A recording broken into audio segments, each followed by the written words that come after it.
출마하시는 송재영 후보님을 오늘은 만나보도록 하겠습니다. 안녕하세요.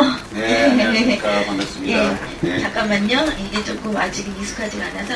네, 반갑습니다. 제가 뭐 아주 권하는 방송도 아니고, 또 조그맣게 하는 방송이라서 좀 손이 힘드시더라도, 네. 잘 봐주시기 바랍니다. 송재영 후보님은, 제가 현장에서도 많이 뵙고, 같은 진보 대통합? 진보를 어떻게 대통합을 해서 정권 교체를 할 수 있을까라는 진보 대통합에서 같이 많이 뵀던 분이세요. 네, 말씀도 되게 잘하시고, 그리고, 끈질기게, 한 곳을 이야기하시는 그런 분이십니다. 군포가 원래 고향이셨어요? 고향은 아니고요. 고향은 저기 충청도 제천인데. 충청도 제천. 저는 대학교. 네. 옛날에 저는 79학번입니다. 79학번이 그때는 이제 대학교 때 이제 그 독재 타도를 얘기하면서 뭐 아침에 일어나서 그 광화문으로 종로로 나가서 거리를 또 전두환 물러가라 싸우고 뭐 이렇게 하고 4년 내내 이제 뭐 민주정부 수립 독재 타도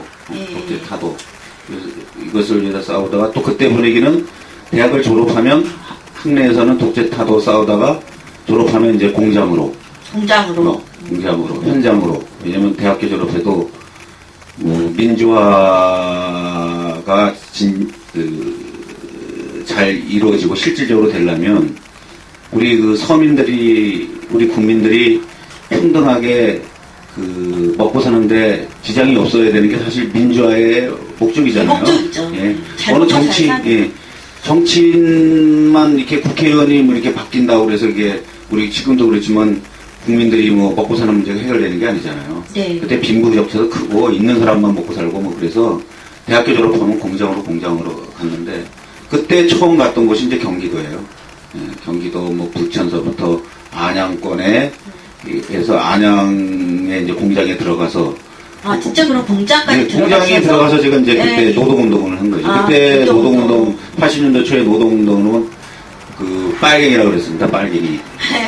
노동운동은 뭐 학생이 이제 위장 취업한다고 그래서 저는 대학교 졸업하고 공장으로 들어가서 거기서 이제 공장에 들어가서 그 노동조합도 만들고 파업도 하고 그러면서 그런 일들을 하셨던 계기가 우리가 그 노동의 그 대부라고 할 수 있는 그 전태일 열사의 계기를 많이 이어서 이제 젊은이들도 그리고 또 교수님이나 지식인층도 그때 이렇게 노동자 한 사람이 노동에 대해서 노동법을 외치고 노조에 대한 이야기를 하면서 분신을 했다. 그 굉장한 많은 각성을 받았다고 제가 얘기를 들었어요. 그러면서 이제 대학생들도 그런 의식을 깨면서 노조에 그리고 나보다 이렇게 공장에서 일하시는 분들이나 이런 분들이 그때 너무 처절했었잖아요. 먹고 사는데 지금 그나마 지금도 비정규직 문제 철폐 이러고 있지만 그 당시에는 더 힘들게 일을 하고 더 임금도 못 받고 그때는 좀 더 심했던 걸로 알고 있어서 그나마 이렇게 노동운동도 하시고 이렇게 전태일 열사처럼 열사도 계시고 이래서 이만큼까지 여기까지 왔어요. 근데 제가 오늘은 처음 듣는 이야기인데 대학교를 나와서 노동운동을 하셨다고 하면 그 당시로서는 각오를 하고 하신 거잖아요. 그러면은 그때는 뭐 독재 정권이었고 그리고 뭐 빨갱이로 몰리고 그러면 잘못하면 삼청대도 끌려갈 수 있었고 뭐 저쪽 가서 뭐 간첩으로 돼가지고 박동철 열사처럼 죽었을 수도 있고 그런 상황이었는데 그걸 어떻게 시작을 하신 거예요? 그냥 대단한 마음에서 하신 건지 아니면 그런 거죠. 이제 대학교 때 그 독재 타도 그 학생운동 했던 연장선에서 우리 국민들이 서민들이 노동자들이 잘 먹고 잘 살아야 되는데 그때 지금보다도 더 열악했어요. 제가 공장에 들어왔을 때 뭐 그때는 뭐 정규직이라 그래도 지금 제가 들어갔을 때 80년대 초에 보면은 그 한 9시까지 일해요. 아침에. 아침 그 8시에 출근해서 밤 9시, 10시까지 특근 자근해도 그 한 달에 방세하고 우리 노동자들이 4명, 5명, 6명이 모여서 이렇게 조그만 그 월세방 얻어서 살거든요. 네. 그러면 거기 월세 하는 거 한 뭐 3만 원에서 5만 원 정도 그 내고 그리고 이제 한 달 그 혼자 그 겨우 이제 그 쌀값 뭐 마련해서 생활하고 그 정도 임금편이 안 됐어요. 그러니까 젊은 사람이 공장에 들어가서 하루에 그 한 14시간, 15시간 일해도 돈 버는 것은 월세 내고 그리고 자기 입 풀칠하고 뭐 요 정도 수준이었거든요. 지금 그런 상황이었기 때문에 그때 우리 이제 학생들 대학교 나온 학생들이나 학생운동하는 사람은 우리 노동자들의 삶을 개선시키지 않으면 이 나라는 사실 민주화도 없고 미래도 없다.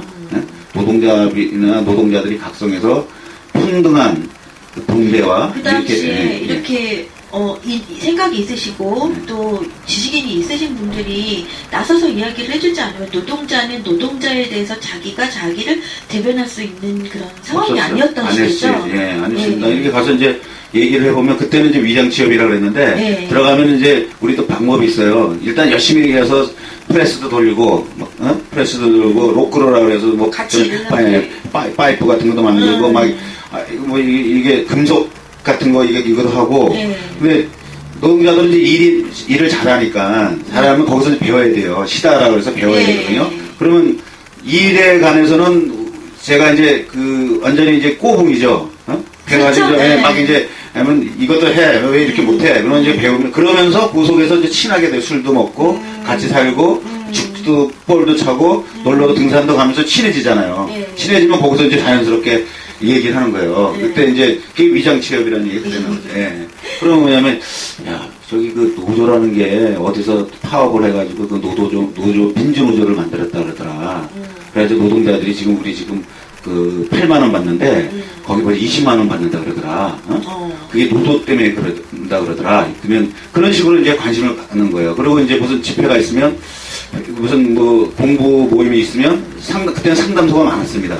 노동 상담소. 그러면 저 연결돼 있거든요. 그러면 상담소 교육도 이렇게 문화행사나 이렇게 데려가요. 우리 거기 한번 가볼래? 그러면 거기 뭔데? 했더니 한번 가봐. 가보면 거기 이제 노동자들이 왜 이렇게 노예로 사는지, 노동자들이 왜 공돌인지. 그때는 노동자들이 지금은 그 대기업 땡기면은 엄청나게 잘 사는 사람들인데 그때는 공돌이 무식하고 노동자 그러면 막 1인식이 됐어요. 그 시골에서 많이 올라와서 배우지도 못하고 알지도 못하고 무시당하고 뭐 노예였습니다. 임금 노예였지 저임금의 임금 노예인데 그 사람들을 하나씩 교육이라든지 무슨 노동절 같은데 이렇게 가면 노동자 인간답게 살아보자 막 그러면 감동을 받고 오는 거예요. 야 저런 게 있구나. 나도 노동자로 태어나서 부모 잘못 만나고 못 배워가지고 이렇게 사는 줄 알았는데 노동자들도 저렇게 알고 보니까 나를 착취하고 잘 사는 사람들이 나를 월급을 덜 주고 그래서 그런 것을 노동자들이 하나씩 깨닫기 시작하는 거예요. 그렇죠. 깨닫기 시작하고 알려주면 알게 되는 거죠. 금방 깨달아요. 나도 이거 뭐 공부부터 부모 잘못 만나서 이런 게 아니라 나도 내 요구를 하면 행복하게 살 수 있겠구나. 나도 임금도 받고 나도 지위를 찾을 그 역사 속에서 지금 노동자가 있는 거예요. 그렇죠. 현대, 기아, LG 그 사람들 그때는 그런 걸 몰랐었어요. 그때 대기업에서 또 임금이 되게 작았어요. 되게 작았는데 이런 걸 통해서 노동조합도 만들고 지금은 그 재벌이나 기업가들이 아무리 뭐 이제 탄압한다 그래도 노동조합 대기업 노동자를 무서워하잖아요. 그때는 지금 사장이 기아도 제가 이번에 들어갔는데 기아 다 들어갑니다. 기아 다 제 그때 했던 사람들 다 위원장이고 최고참들이기 때문에 이번에 이정희 대표, 유시민 대표, 심상정 대표 다 모시고 기아 그 2만 명 현장 거기 전부 제가 안내하고 그 지부장서부터 다 알아요. 옛날에 20년 전에 다 이렇게 교육하고 그랬던 사람들이기 때문에 그런 것을 그 우리들이 학생운동 하던 사람이 현장에 들어가서 했던 거죠. 그래서 서서히 노동의 의식이 깨면서 지금 이만큼 이렇게 발전해 온 겁니다.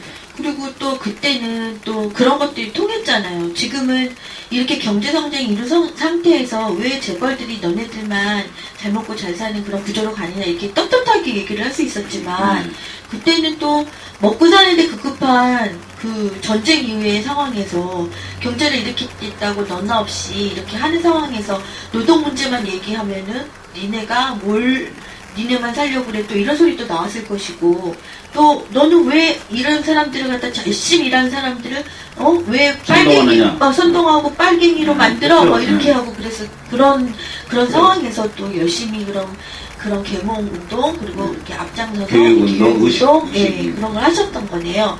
잠시만 제가 얘기를 드리면 이 방은 뭐 출마의 변이나 뭐 정책을 근사하게 이야기하는 방이 아닙니다. 그런 거를 원하셨으면 저기 웅변하는 데 가셔서 선거판에 가시면 분명히 그런 얘기가 나오고요. 저희 방송은 그런 방송이 아닙니다.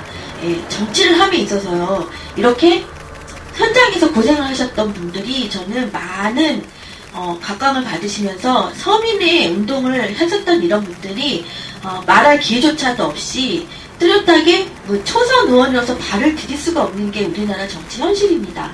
그래서 조그맣지만 이런 자리를 마련해서 토크를 얘기를 하고 정말 진솔한 얘기 그리고 그 알려지지 않았던 이런 이야기들을 들어보고자 하는 그런 방송입니다. 뭐 근사하게 정책을 발표하고 뭐 근사하게 나는 우리나라를 뭐 7사지공명을 해서 뭐 나라를 잘 살게 하겠습니다. 이런 방송이 아닙니다. 그런 방식으로는 이제는 정치를 이끌어 간다는 게 될 수가 없습니다. 안 그러겠어요? 그렇습니다. 이명박이라는 정부, 뉴라이트 수국골통이라는 정부가 결국은 경제를 일으키겠다고 했지만 정말 뉴타운부터 시작해서 정책마다 지금 다 완전히 어긋난 정책이라는 것이 드러났고 정말 인격적으로 제가 몇 번의 후보님들을 만나봤지만 한결같은 말씀들이 인격적으로 되지 않는 그런 후보가 정치에 들어가서 결코 무슨 일을 할 수가 없습니다. 부정부패가 만연하게 되고요. 말로는 서민을 위한다고 하지만 서민을 위하는 게 아닙니다. 그렇기 때문에 저는 그런 방송을 하는 것이 아니고요. 이렇게 진솔한 토크 형식으로 가는 그런 방송을 하겠습니다. 그 군포에 나오셔서 노동운동도 하시고 제가 아까 말씀드렸듯이 진보대통합 운동도 같이 하시느라고 얼굴도 많이 있으시고 함FT 문제도 굉장히 강력하게 이야기를 하셨던 분이십니다. 성함은 송재영 후보님이십니다. 한 번 더 말씀드릴게요.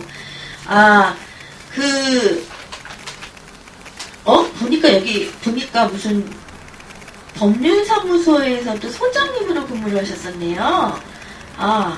전노역에도 들어가셨고 박창수 열사시면 안양병원에서 한진중업위원장인데 안기부 그때 병원에 교도소 서울구치소에 있다가 안양구치소에 있다가 그 아파가지고 안양교도소로 안양병원에 갔었어요. 근데 거기서 갑자기 전노협 때인데 전화가 딱 왔어. 아침 8시에.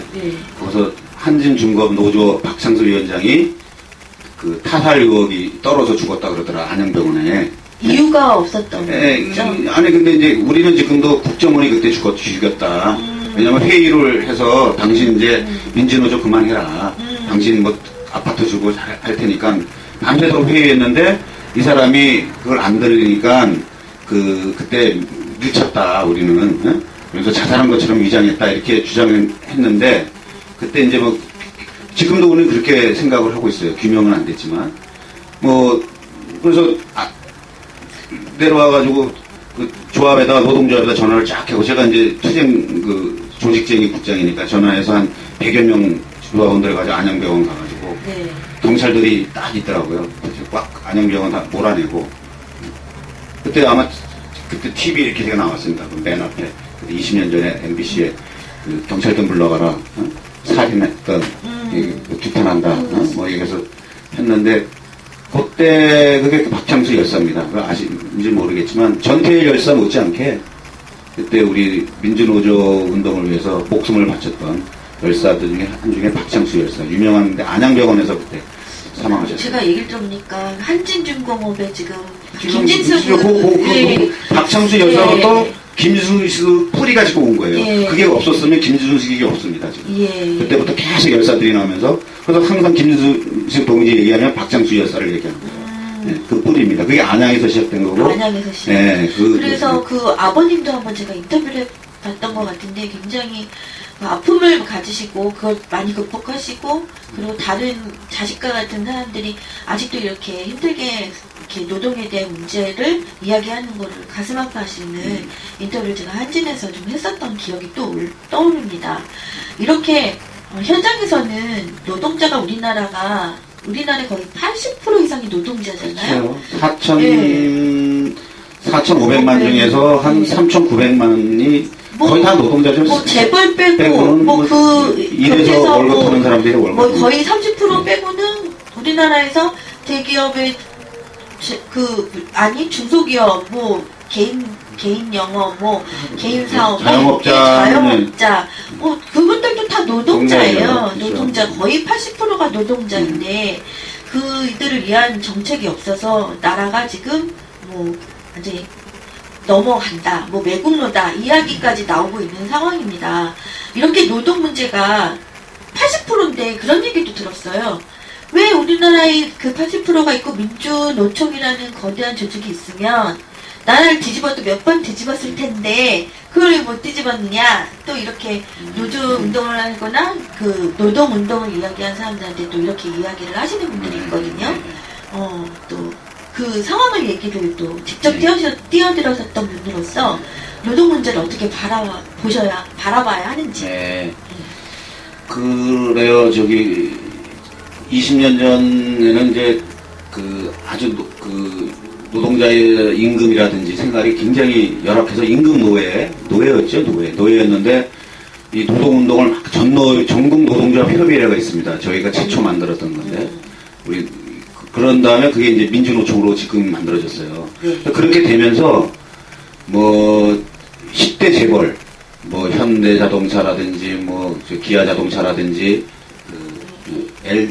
LG라든지 SK라든지 이게 거대 기업들 이런 데 노동조합이 만들어지면서 대기업 노동자들은 임금이 상당히 상승이 됐어요.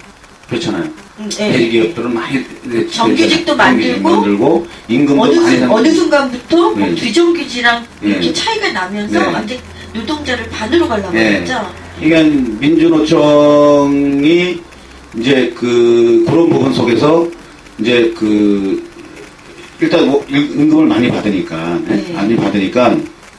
임금 인상이나 자기 복지 투쟁으로 가지 자기보다 더 열악하고 더 문제 있는 사회적 문제 이 부분에 대해서는 이제 약간 이제 주춤하게 되는 거죠. 노동자들이 아마 경제적인 목적으로만 하는 게 노동조합이기 때문에 또 그런 부분도 있고 한 부분은 뭐냐면 노동조합이 아까 이제 그런 표현을 쓰셨는데 나라를 개혁하고 민주화하는데 몇 번 했을 것이다 이렇게 했는데 그게 못했는데 왜냐면 노조 조직률이 우리나라 참 낮습니다. 스웨덴만 하더라도 한 40% 50% 노동자들이 다 산별 노조에 가입돼 있어요.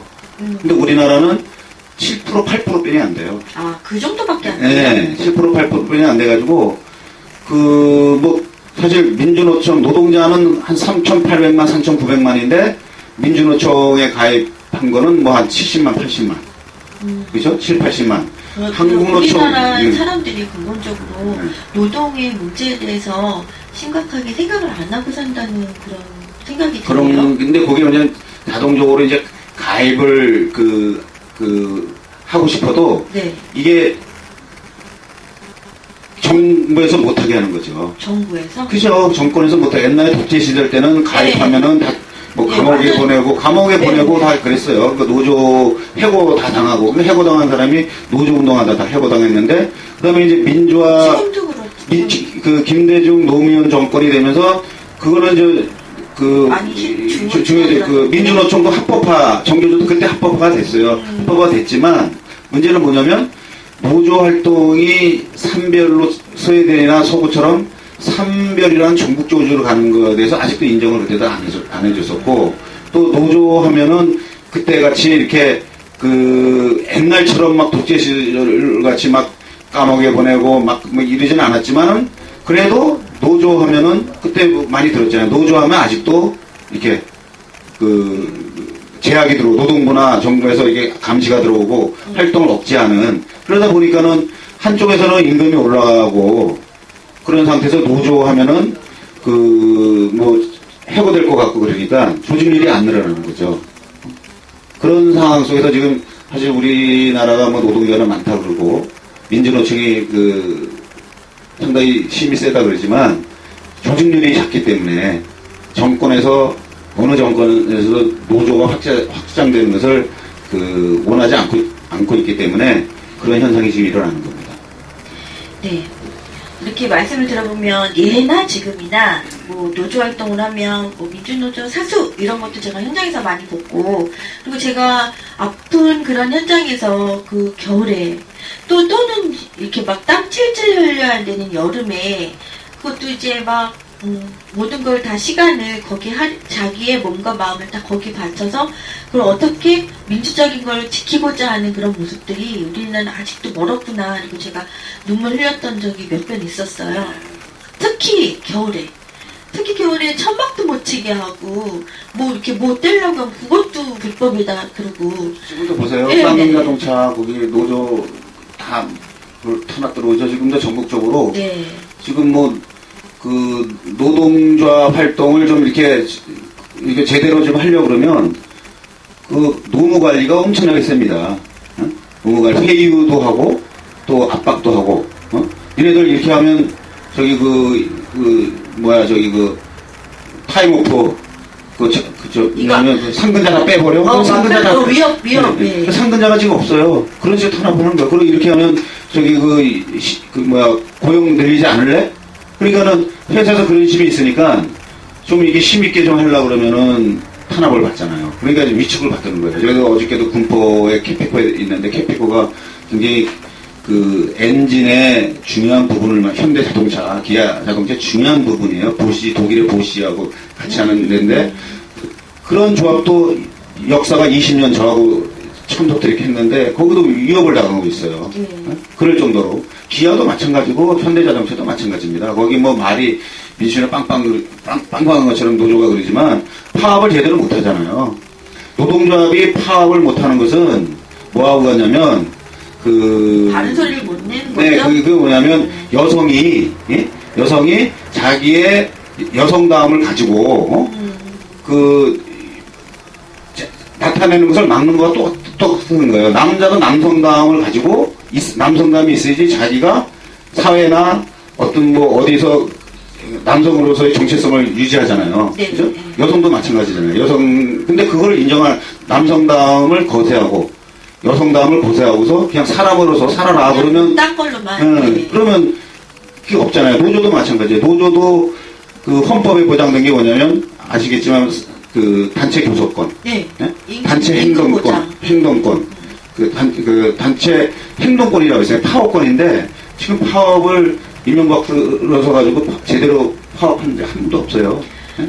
정말 여기 다 해고당하니까 파업은 네. 못하죠. 아프리카 현장 방송을 보셨던 분들은 정말 잘 아시고 현장을 보셨기 때문에 정말 잘 아실 수 있을 것인데 현장 방송을 이제 뭐 아프리카 방송도 뭐 다른 방송 보다가 어쩌다 오셨다 분들은 잘 모르실 수도 있어요. 그 노동자들이 그 바른 말을 하고 내 거를 지키기 위해서 그렇게 얘기를 하면 잡아갑니다. 잡아가고 그리고 막 먹고 사는 거에 제약이 엄청 경제적으로도 딸리게 되고 뭐 옛날엔 정말 지도새도 모르게 죽고 이런 열사님들도 있었지만 지금도 그런 게 그렇게까지는 아닌다 하더라도 이제 돈으로 그리고 몸과 마음과 다 다치고 쌍용의 숨을 지금 벌써 한 분 19분에서 또 두 분이 또 돌아가셔서 지금 21분이세요.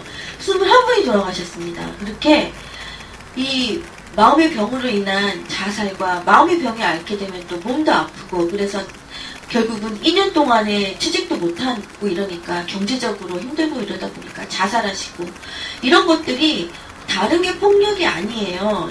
이런 것들이 사람이 사람답게 살 수 없게 하는 것들이 이런 폭력이에요. 근데 그것들을 방관한 게 이 정부입니다. 제가 현장의 방송을 시작한 게 2008년도인데 2008년도부터 시작을 해서 뭐 광우병, 뭐 민영화 문제, 또 그 갑자기 교육 문제도 걸려요. 막 선생님도 막 잡아가요. 막 그러더니 노동자들도 계속 거리로 나오시기 시작하는데 뭐 4년 내내 거리에서 사시더라고요. 이런 정부는, 이런 나라는 민주적인 정부라고 할 수가 없겠죠. 그래서 저는 이번에 총선에 정말 바뀌어야 된다고 생각을 하고요. 많은 분들이 말로만 이렇게 이야기하는 정책은 이제 바꿔야 된다. 기득권을 다 갈아라. 이렇게까지 이야기를 하고 있으십니다. 아까 말씀을 들어보니까 군포에 무슨 사업장들이 굉장히 많으시고 또 이런 민주 노동 운동을 하셨기 때문에 군포에 또 나가실 수밖에 없는 그런 상황이 되신 것 같아요. 이제 뭐 정치적인 얘기는 좀 덜 하고요. 군포에는 또 어느 후보가 나오나요? 군포에는 통합진보당은 뭐 제가 그동안 한 25년 동안 네. 지역에서 노조운동, 시민 아시겠죠? 군포는 소각장 운동이 유명하잖아요. 소각장 운동. 네, 옛날 소각장 할 때 뭐 언론에 많이 탔죠. 그때 제가 그 집행위원장 대표를 맡으면서 소각장 운동도 하고 뭐 수리산 관통터널 반대 시민운동도 이렇게 좀 하고 그리고 지금 이제 민주노동당에서 통합진보당까지 왔는데 제가 이제 오랫동안 하다 보니까 제가 이제 통합진보당이나 단일 후보가 됐고 네, 단일 후보가 되셨군요. 네. 민주당에서는 지금 한 민주통합당인가 민주당에서는 8명 나와서 지금 8명. 예비 후보가 8명 나와가지고 이제 경선한다. 뭐 이런 얘기가 있고. 참고로 10월부터 뭐 일주일 내내 경선을 한다고 합니다. 경선이 시민 선거인단 모집하는 거죠. 열흘 동안 모집한 다음에 그 다음에 이제. 근데 제가 통합진보당의 경선을 과정을 보면 조용하고 신속하게 하는 걸 느꼈거든요. 왜 그러냐면 지금 그 당원들의 그런 생각이 더 중요해서 이 사람이 적합하지 않으면 단일 후보가 될 수 없다고 그래서 50% 이상의 지지를 못 받으면 또 공천을 당에서 주고 싶어도 안 된다고 얘기를 하더라고요. 근데 민주통합당은 국민경선이래요. 모바일 투표에서 엄청난 이슈를 얻어서 그랬는지 모르지만 지금 또 도로민주당이 됐다고 막 비판을 하고 있는 이 와중에 제가 일주일 동안 막 그 모바일 투표가 아니라 국민 경선을 한다고 해서 지금 빨리빨리 지금 단일화도 해야 되고 후보가 8명 민주통합당은 8명이 난립해 있고 이러면 어떻게 빨리 지금 운동을 해야 되고 단일화를 해야 되는데 저는 막 그렇게 생각이 들었는데 지금 너무 확연하게 좀 경선의 차이도 있고요. 일단은 붐을 일으키겠다라는 그런 생각도 있는 것 같아요. 일종의 플러스 꼼수 플러스 꼼수를 일으키려고 지금 그런 것 같은데 어쨌든 국민통합당도 지금 일주일 동안 경선을 해서 단일 후보를 만들고 여기 통합진보당에서는 단일 후보가 되셨기 때문에 또 경선을 또 해야 되겠죠? 그럼 그쪽에서는 뭐 어떤 분이 되리라는 그런 거기는 뭐 생각이 원래 그 김부겸 의원이 원래 군포에 있었어요. 근데 대구로 내려가셨잖아요. 대구로 이제 그 지역 감정 타파를 위한 최선도에 쓰겠다. 기득권을 포기하면서 그래서 대구로 가서 또 그 기회로 해서 최고위원까지 되고. 최고위원까지 그걸. 그러니까 이제 뭐 민주당에서는 뭐 서울에서 내려온 사람, 이쪽에서 내려온 사람, 저쪽에서 내려온 사람이 뭐 지역에서는 이제 전 도의원도 나오고 그리고 전 시의원도 나오고 뭐 이렇게 좀 많이 나왔습니다. 많이 나와서 저는 이제 통합당에서 한 명이 나와서 이렇게 하고 있는데 이제 어떻게 될지 모르겠어요. 근데 지금 얘기로는 저하고 시민회의를 만들고 또 같이 하고 또 동지적 관계고 또 어떻게 보면 제가 또 시민운동도 제가 YMC 제가 군포 이사입니다. 이사인데 YMCA 이사인데 YMCA 전 총장이었던 이하경 그 씨가 민주당으로 해서 또 전략 공천 그거 뭐냐면 민주당 후보는 다 이제 경선 없고 들어가고 한 사람만 딱 민주당 후보로 오는 거예요. 근데 물론 이제 그 후보하고 이하경 그 총장하고 저하고 이제 뭐 경선하는 절차는 남아있지만, 네. 그 방식이 네. 관련돼서 시민사회단체에서는 지역에서는 반발이, 성명서가 나왔는데 반발이 상당히 심하고, 왜냐면, 무슨 문제가 있나요? 왜냐면, 일단은 뭐 다른 걸, 지금은 옛날하고 달리 풋뿌리 민주주의 시대예요. 예. 그리고 맞습니다. 소통을 많이 얘기하잖아요. 예. 소통을 많이 하는데, 이하경 씨는 군포에 대해서 아무것도 몰라요. 그래서 그 중앙에 군포가 어느 동에 뭐가 있는지, 그 슈퍼마켓가 어디 있는지 아무것도 모르는데, 민주당에서 전략 공천을 받아서, 원래는 이하경 씨는 아시겠지만은 최고위원 선거 시민단체의 상징으로 최고위원 선거 나가기 때문에, 네. 거기서 떨어지면 뭐 공심위 위원장이라든지 비례대표를 줘야죠. 네. 통합진보당에서는 대표도 주고 비례대표 1번도 주고 또 시민회의에 2~3석까지 그 전략 공천하겠다라고 하는데, 통합진보당은 안 왔어요. 안 오고 민주당으로 갔는데, 민주당에서는 지금 비례대표도 안 주겠다니까 군포로 지금 이제 전략 공천하러 내려온다는 거예요. 근데 지역 시민단체에서는 뭐 아니 있겠지만, 왜냐면 다른 사람은 몰라도 시민운동하고 그런 사람은 지역 단체하고 시민들 소통이 돼야 되잖아요. 그렇죠. 소통이 돼야 되는데 거기는 안 만나보고 뭐 거기 그 전략공천 나오면 좀 반발이 있을 수 예. 있겠죠. 아쉽습니다. 이하경 후보님도 제가 막 못발 투표할 때 굉장히 밀어내었던 후보고, 개인적으로도 굉장히 괜찮으신 분이신데 왜 민주통합당에서 왜 그분을 그렇게 내버려두고 비례대표를 줘야죠, 사실. 예. 이런데 그 사실 시민운동 오래 하셨잖아요. 하셔가지고 그러는데 사실 상처를 주는 겁니다.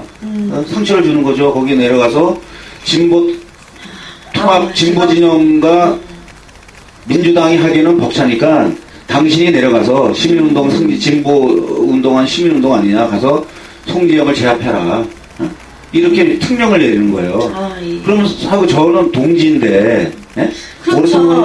다 진보 대통령 잘 아시잖아요. 이하경 대표하고 2년 동안 밤새면서 얘기하면서, 대표님 이렇게 가야 됩니다. 제가 운영위원 맡고 경기도 다 조직해가지고 그 집회도 하고 이랬는데, 아무 소리도 없이 갑자기 그 송지영 지역구에 민주당으로 내려온다는 것에 대해서 개인적으로는 저는 좀 이해가 안 가고, 도덕적으로는 도의적으로 있을 수 없습니다. 그게 그런가 봐요. 당이 껴버리니까. 그러니까 민주당에서 이제 후대접 받으니까.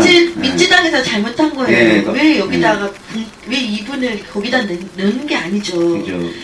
이거는 조금 고사를 해주시고 현명하게 해주셔야지, 이런 거는. 근데 또 민주당에서는 또 그런 관계를 따지는 게 아니고, 뭐 이렇게 해라 저렇게 해라 뭐 하면은, 제가 보기엔 이하경 후보도 많은 고심을 하시고, 뭐라 그래야 되나, 그렇게 하라는 대로 하시는 분은 아니실 것 같아서 현명하게 또 대처를 하지 않으실까. 현명하게 대처를 하지 않으면, 저는 뭐 정치적인 걸 떠나서 개인적으로는, 제가 지역에서 아까도 노동운동하고 시민운동하고 막 이렇게 하는데 정말 울음이 나와요. 아니, 아시겠지만 이하경 대표하고는 2년 동안 진보 시민회의 만들어가지고 우리가 그 진보 대통합을 잘하자. 그리고 밤새면서. 진보 대통합에서도 민주통합당에 가신 분들이 있으시면 그분들이 잘 되시길 바라고. 도리어 갔을 때 도리어 많은 운영위원들이 아니 합의도 없이 왜 민주당이 덜렁 갔느냐 그럴 때 제가 앞장서서 이왕 이렇게 된 거 뭐 기자회견하고 막 이렇게 해가지고 막 비판하지 말고. 그때는 또 혁신을 하신 거시기 때문에.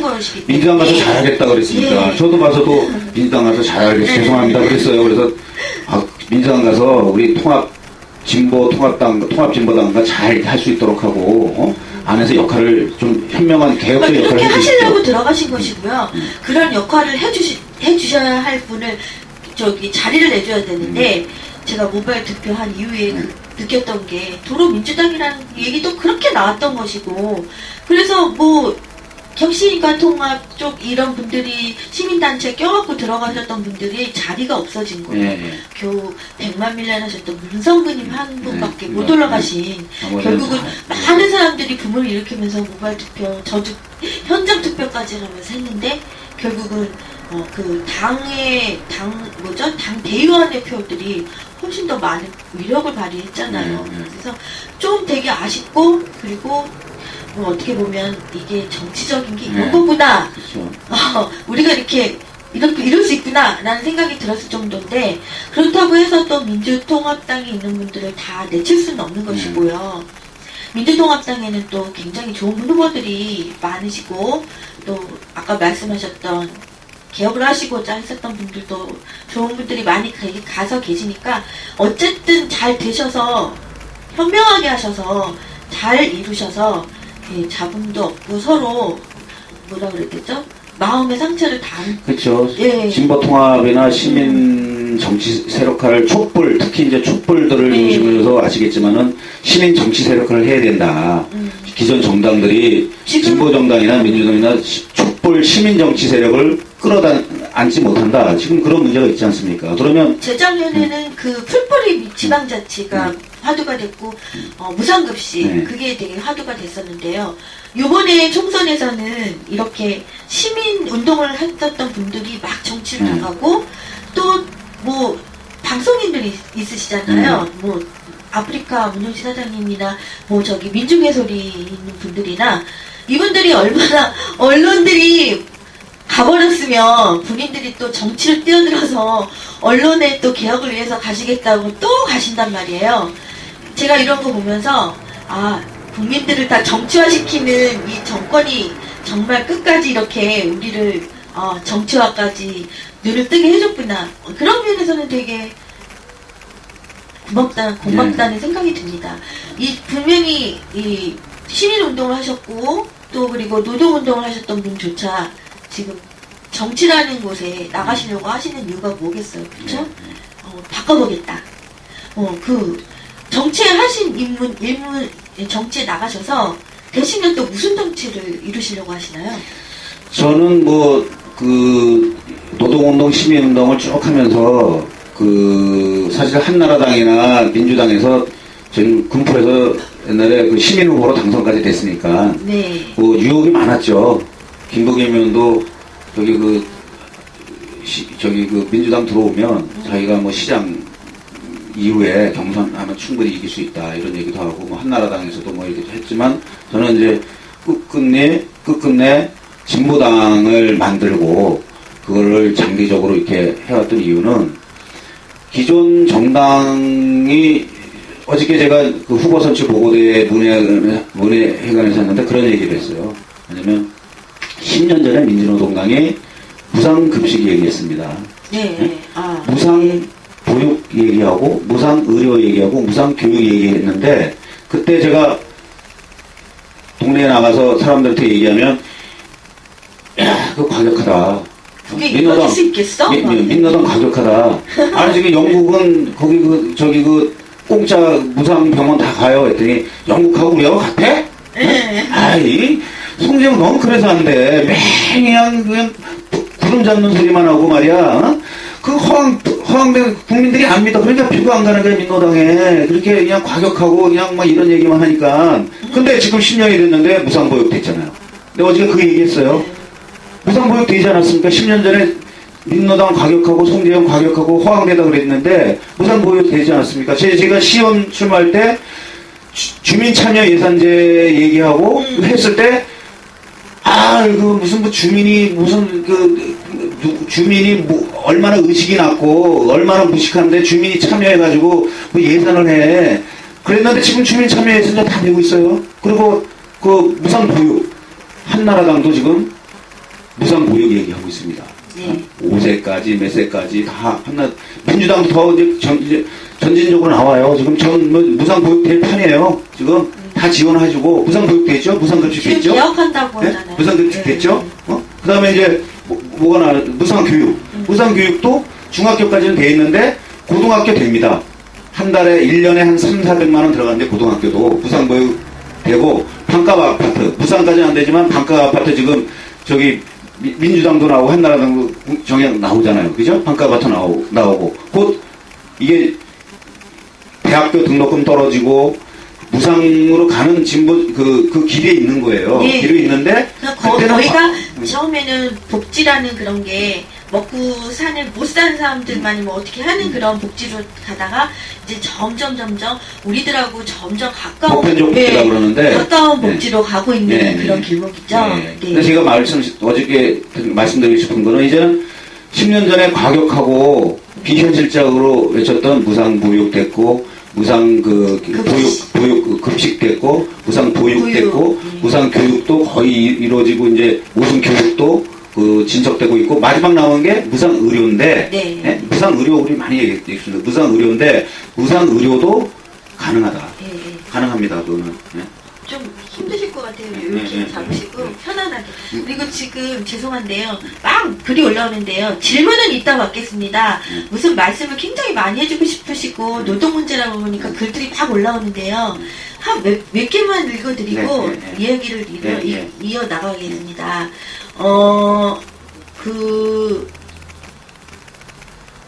중요한 거는 구민주노동당 국민참여당에서 선제적으로 추천했던 사회적 아젠다들이 표면으로 피부로 국민에게 다가올 때 민주통합당으로 이건 다른 분이 얘기하셨고 팜플렛 보는 것만으로 충분한 것 같습니다. 어떤 말을 들으셨는지 모르지만 이 노동의 문제에 대해서는 아까도 계속 올라왔었는데 질문을 뭘 하신다는 거죠? 군포시민이 후보자에게 이렇게 가까운 거를 질문할 수 있다면 정말 의의 있는 시간일 것 같습니다. 이런 이야기들이 올라왔네요.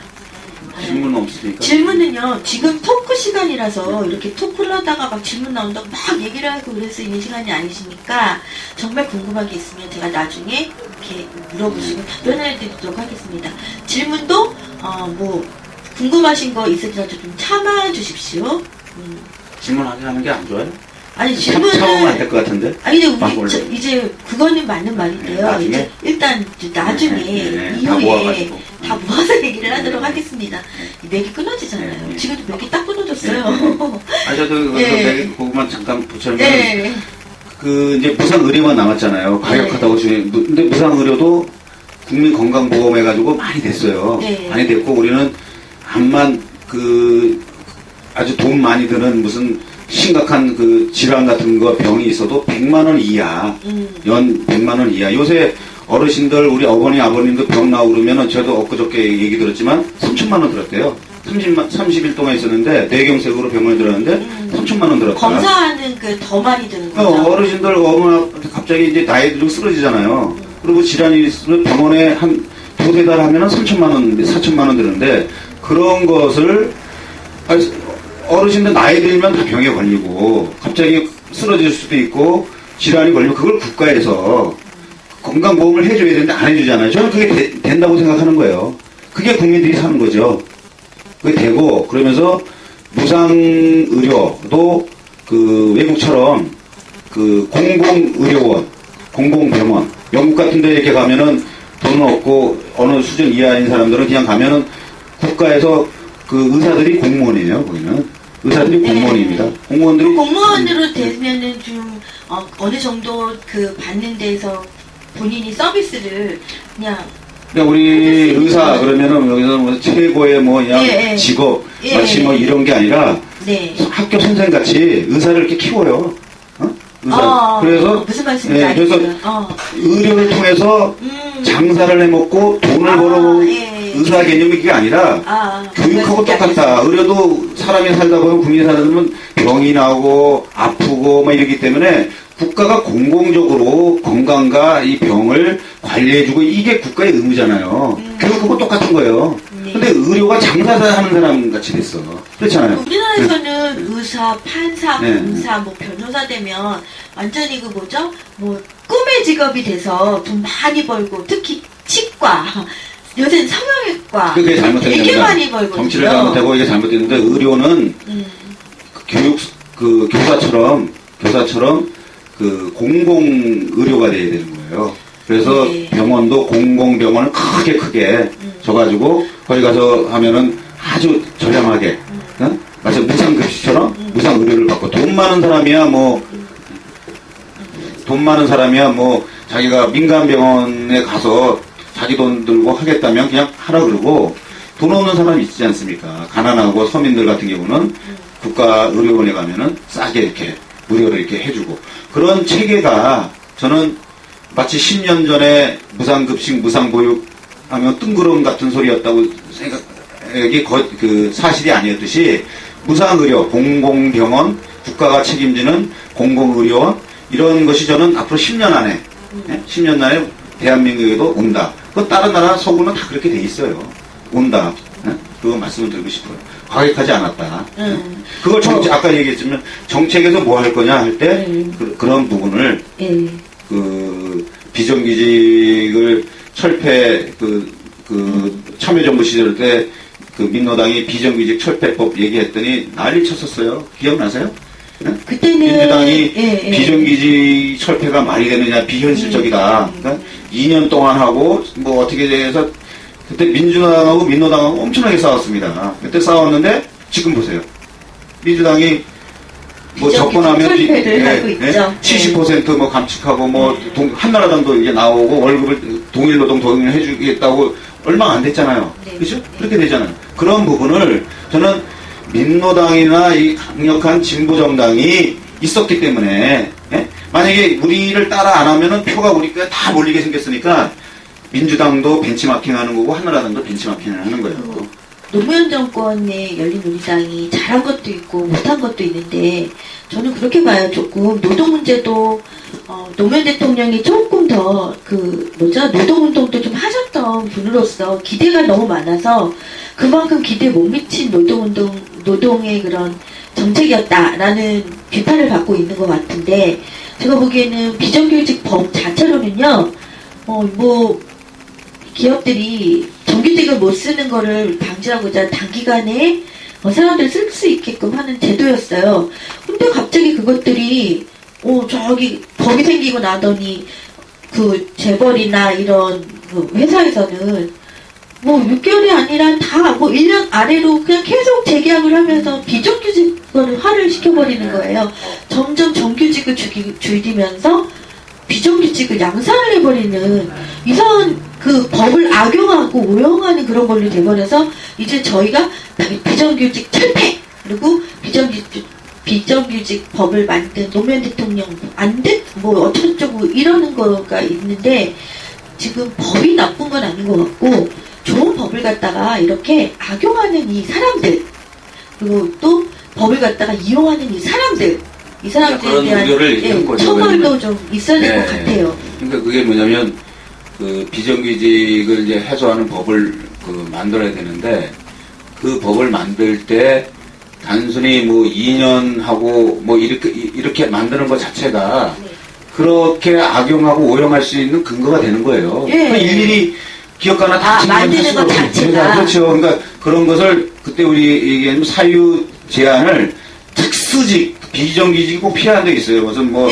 경비한다든지 감시한다든지 이런 데는 비정규직이 있을 수 있어요. 자기가 꼭 비정규직도 파트타임 원하는 데 있어요. 그런데 제한을 특수직 아주 필요한 그 비정규직 외에는 비정규직을 못한다. 이렇게 해놔야 되는 거예요. 단서조항 이런 거. 요거 외에는 못한다. 그러고 이거 할 때는 뭐 벌금이 들어가든지 형사처벌하는 이렇게 들어가고. 근데 이제 중소기업 같은 경우에 정규직화 할 때 월급 같은 게 올라갈 수 있잖아요. 그럴 때는 이것을 국가에서 지원을 해줘서 중소기업도 정규직 할 때 재정 부담이 많이 가지 않도록. 근데 그것이 충분히 가능한데.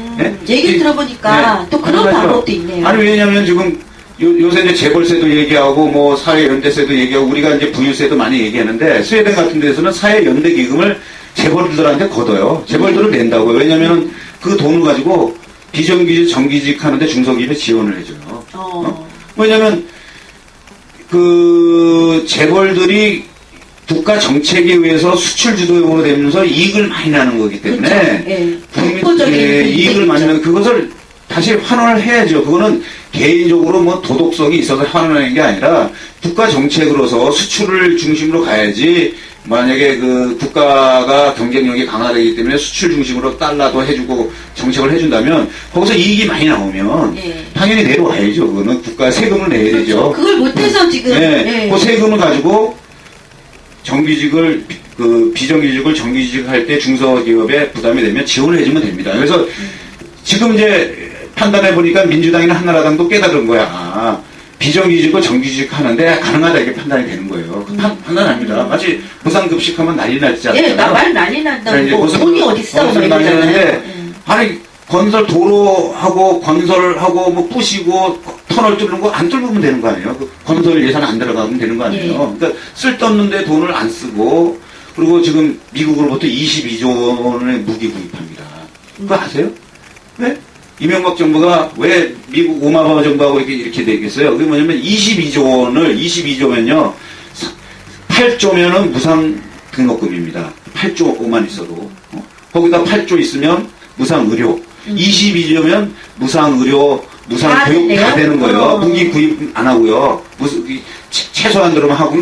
그래서 그 얘기하는 거예요. 그래서 북한과 남쪽이 평화 체결 중국, 미국, 소련, 일본 다 모여가지고 육자회담에서 거기서 우리는 앞으로 침략도 하지 않고 평화 체결을 한반도로 한다 해가지고 4개국이 도장을 유엔에서 꽝 또 찍으면 무기 살 필요 없잖아요. 네. 네? 평화적으로 이렇게 4개국이 합의하면 육자회담에서. 지금은 737 공약이나 이런 그 평화 체약 조약을 했었던 것조차도 지금 이행이 안 되고 있는 상황에서 그렇지. 그것까지 지금 할 정부가 아니라서. 네, 그렇죠. 네. 그래서 제가 얘기한 게 정권이 바뀌고, 네.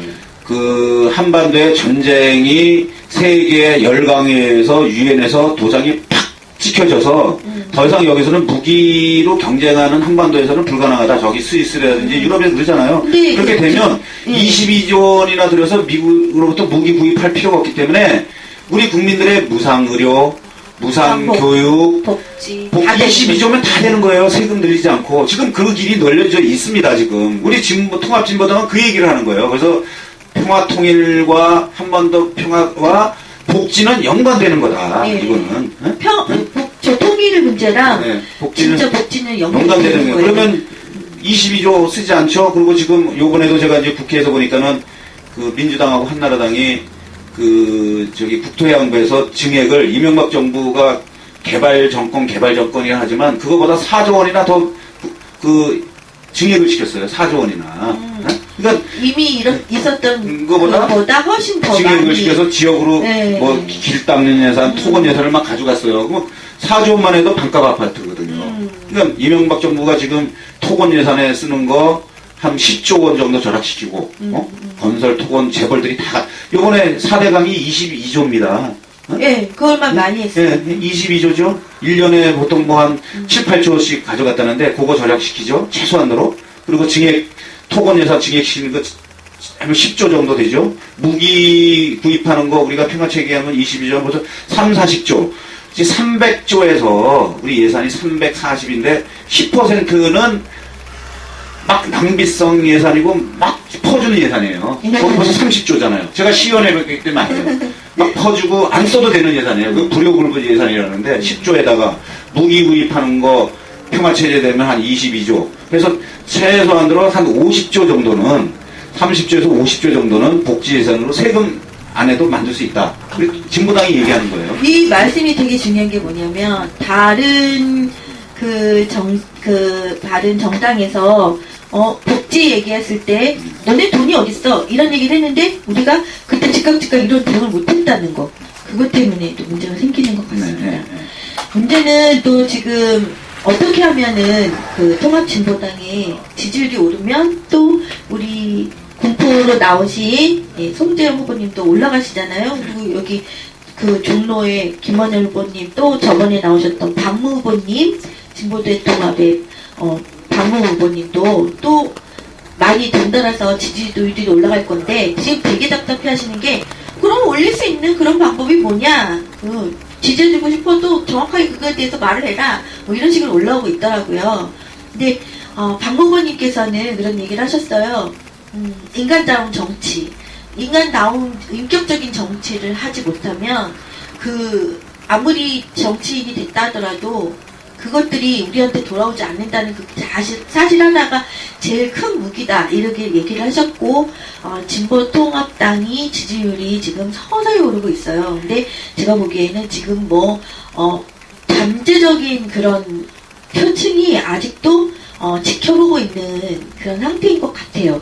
그러면 어떻게 하면 진보통합당이 지지율을 이렇게 확 올릴 수 있을까라는 질문이 계속 올라오고 있습니다. 근데 뭐 지금은 그렇게 크게 어느 당이나 다 똑같이 그렇게 뭐 선거운동 후보님들이 그렇게 딱히 할 게 없죠. 그쵸? 뭐 명함 돌리고 또 뭘 할 수 있죠? 명함 돌리는 거. 명함 돌리는 거 하나밖에 지금은 할 수 있는 게 없죠. 그래서 아침에 후보님들의 스케줄을 보면 뭐 아침에 나가서 저녁 11시, 12시, 심지어는 새벽까지 뭘 하시는지 모르겠지만 새벽까지 움직이시는 그런 후보님도 있다고 합니다. 여러분들 꼭 알아두셔야 하는 게 뭐 명쾌하게 답을 내라 이렇게 하지만 분명히 알아두셔야 할 거는 선거 같은 경우는 이제 따박따박 진행되는 룰이 있고요. 그 룰에 따라서 뭘 한다고 하는 것이 아닙니다. 그렇기 때문에 그거에 맞춰서 후보님들이 또 본인을 알리고 정책을 얘기하고 그러는 겁니다. 그래서 제가 말씀을 드릴게요. 요거를 상당히 중요한 부분인데, 저는 이제 지역에서 20년, 25년 했기 때문에 아는 사람이 많아요. 네. 아는 사람 많고, 그런데 무슨 얘기를 하냐면, 아니, 우리 당원들도 그래요. 이제 민주당하고 통합됐으니까, 제 당원, 거기는 당비 안 낸다는데 당비 안 내도 돼요. 간부가 그래요. 전화가 오고. 지금, 심지어 당원들도 그러는데, 지역에 나가면, 진보 통합 이거 딱 주면, 네, 통합당, 민주당하고 같은 당인 줄 알고, 그에 대해서, 후보 단위라 예비후보 많이 나오셨는데, 참 이거만 내면 되는데, 이렇게, 아마 TV 보시는 사람도 그럴 거예요. 젊은 사람들, 20대, 30대, 40대에서 젊은 사람들이 요번에 한겨레 신문에 보니까는 새누리당보다 지지율이 17% 나왔어요. 그 사람들은 이제 통합진보당하고 민주당하고 차이가 난다는 걸 알기 때문에 지지를 보내는데 30대는 좀 알죠. 근데 모르는 사람들은 하나의 당인 줄 압니다. 제가 매일 길거리 나가잖아요. 그러면 송의원님, 송문원님, 통합자만 보면 왜냐면 옛날에 TV에 민주통합당 막 경선하고 하면서 다 통합된 줄 알더라고 지금. 그러니까 뭐냐면 다 통합이니까. 그러니까 혼재되어 있습니다. 그러니까 지금 민주당 지지율에 통합진보당이 혼재되어 있는 거예요. 지금. 그렇기 때문에 지금 민주당 지지율이 높은 것을 자기네들 온전한 지지율이라 생각하면 안 됩니다. 이거는 전문가들도 그렇게 벌써 기사에 났었고, 제가 실제로 느낀 거예요. 아마 그렇게 생각하시는 분 많을 거예요. 통합진보당이 민주통합당하고 같은 당인지 알고 있기 때문에 또 굉장히 많으시고 혼재되어 있기 때문에 일단은 제가 계속 얘기를 했었지만 언론에 노출되는 그 횟수가 민주통합당보다는 진보통합당이 못해요. 그러니까 이제 많은 언론들이 홍보를 안 해요. 무슨 일이 있어도 홍보를 하지를 않아요. 그것도 굉장히 중요한 문제인 것 같고. 그러니까 민주통합당이로 홍보가 더 안 되니까 TV에 나오는 게 새누리당하고 민주통합당이 없으니까 이쪽으로 우리는 저도 지금 민주당 통합당으로 안다니까요. 제가 25년 한 사람도 주민들이 민주통합 이제 통합이 있으니까 통합당이시죠. 거기서 한나라당은 걱정하지 마시고요. 여기서 단일화가 중요합니다. 그러면 저는 뭐 차이 이 얘기를 안 하고 단일 후보를 뽑아주십시오. 그럼 됩니다. 아이고 뽑아주죠. 송이 안 되겠습니까? 누가 오더라도 이하경 낚아서 놔도 이길 수 있습니다. 그러는 거예요. 조직이 하나도 없고 저는 캐피코 기아만 해도 수천 명이 됩니다. 거기 세니어 뭐 이게 됐는데 그러니까 요 민주당한테 제가 얘기하는 게 뭐냐면 착시 현상이다. 지금 통합당과 진보당과 민주통합당이 하나의 당으로 알기 때문에 이것이 민주당 먼저 새누리당 1번 2번 민주통합당 할 때 그래서 그냥 2번 찍는 거지 3번 저기 뭐죠? 이해창 뭐예요? 선진당. 4번 이렇게 내니까 2번 찍고 말거든요, 사람이. 그러니까 지지율이 많이 나오는 거지. 만약에 선거연대 안 되고 막 이게 우리가 이제 정당 명부 많이 해야 되기 때문에 민주당이 도로 민주당 됐다 막 까기 시작하면 쭉 빠집니다. 빠지고 정권 교체 총선 이기기 힘들어요. 그걸 정확히 아셔야 돼요. 지금 저기 한겨레 나왔지만은 새누리당보다 통합진보당이 17% 더 많이 나왔다는 얘기, 이걸 심각히 받아들여야 됩니다. 참고로 제가 아까 종로 단일 후보인 김원효 후보님이 길거리 나가셔서 명함을 주시는데, 예, 같은 또 그 후보였던 한나라당 여자 후보가 있는데, 진짜 보니까 안 받고 그냥 가더라고요. 뿌리치고 가더라고요. 민심은 그렇게 표현이 되고 있는데, 지금 야권에서 어떻게 연대를 하고 어떻게 하나가 되느냐, 이게 제일 중요한 문제라서 그 문제를 풀지 않으면 후보님이 말씀대로 우리가 총선에 승리를 할 수 없으니까 그것이 제일 문제다. 여러분들도 그런 소리를 많이 내주셔야 돼요. 야권 단일화 해라. 야권 단일화를 해야만 우리가 표를 찍어줄 수 있다. 이런 이야기를 하셔야 됩니다. 그 질문을 많이 계속 올라와서 지금 얘기 들어보니까 녹슬은 해방님이 그 군포시에 사시는 분이신가 봐요. 그래서 질문 있으시면 얘기하세요. 예.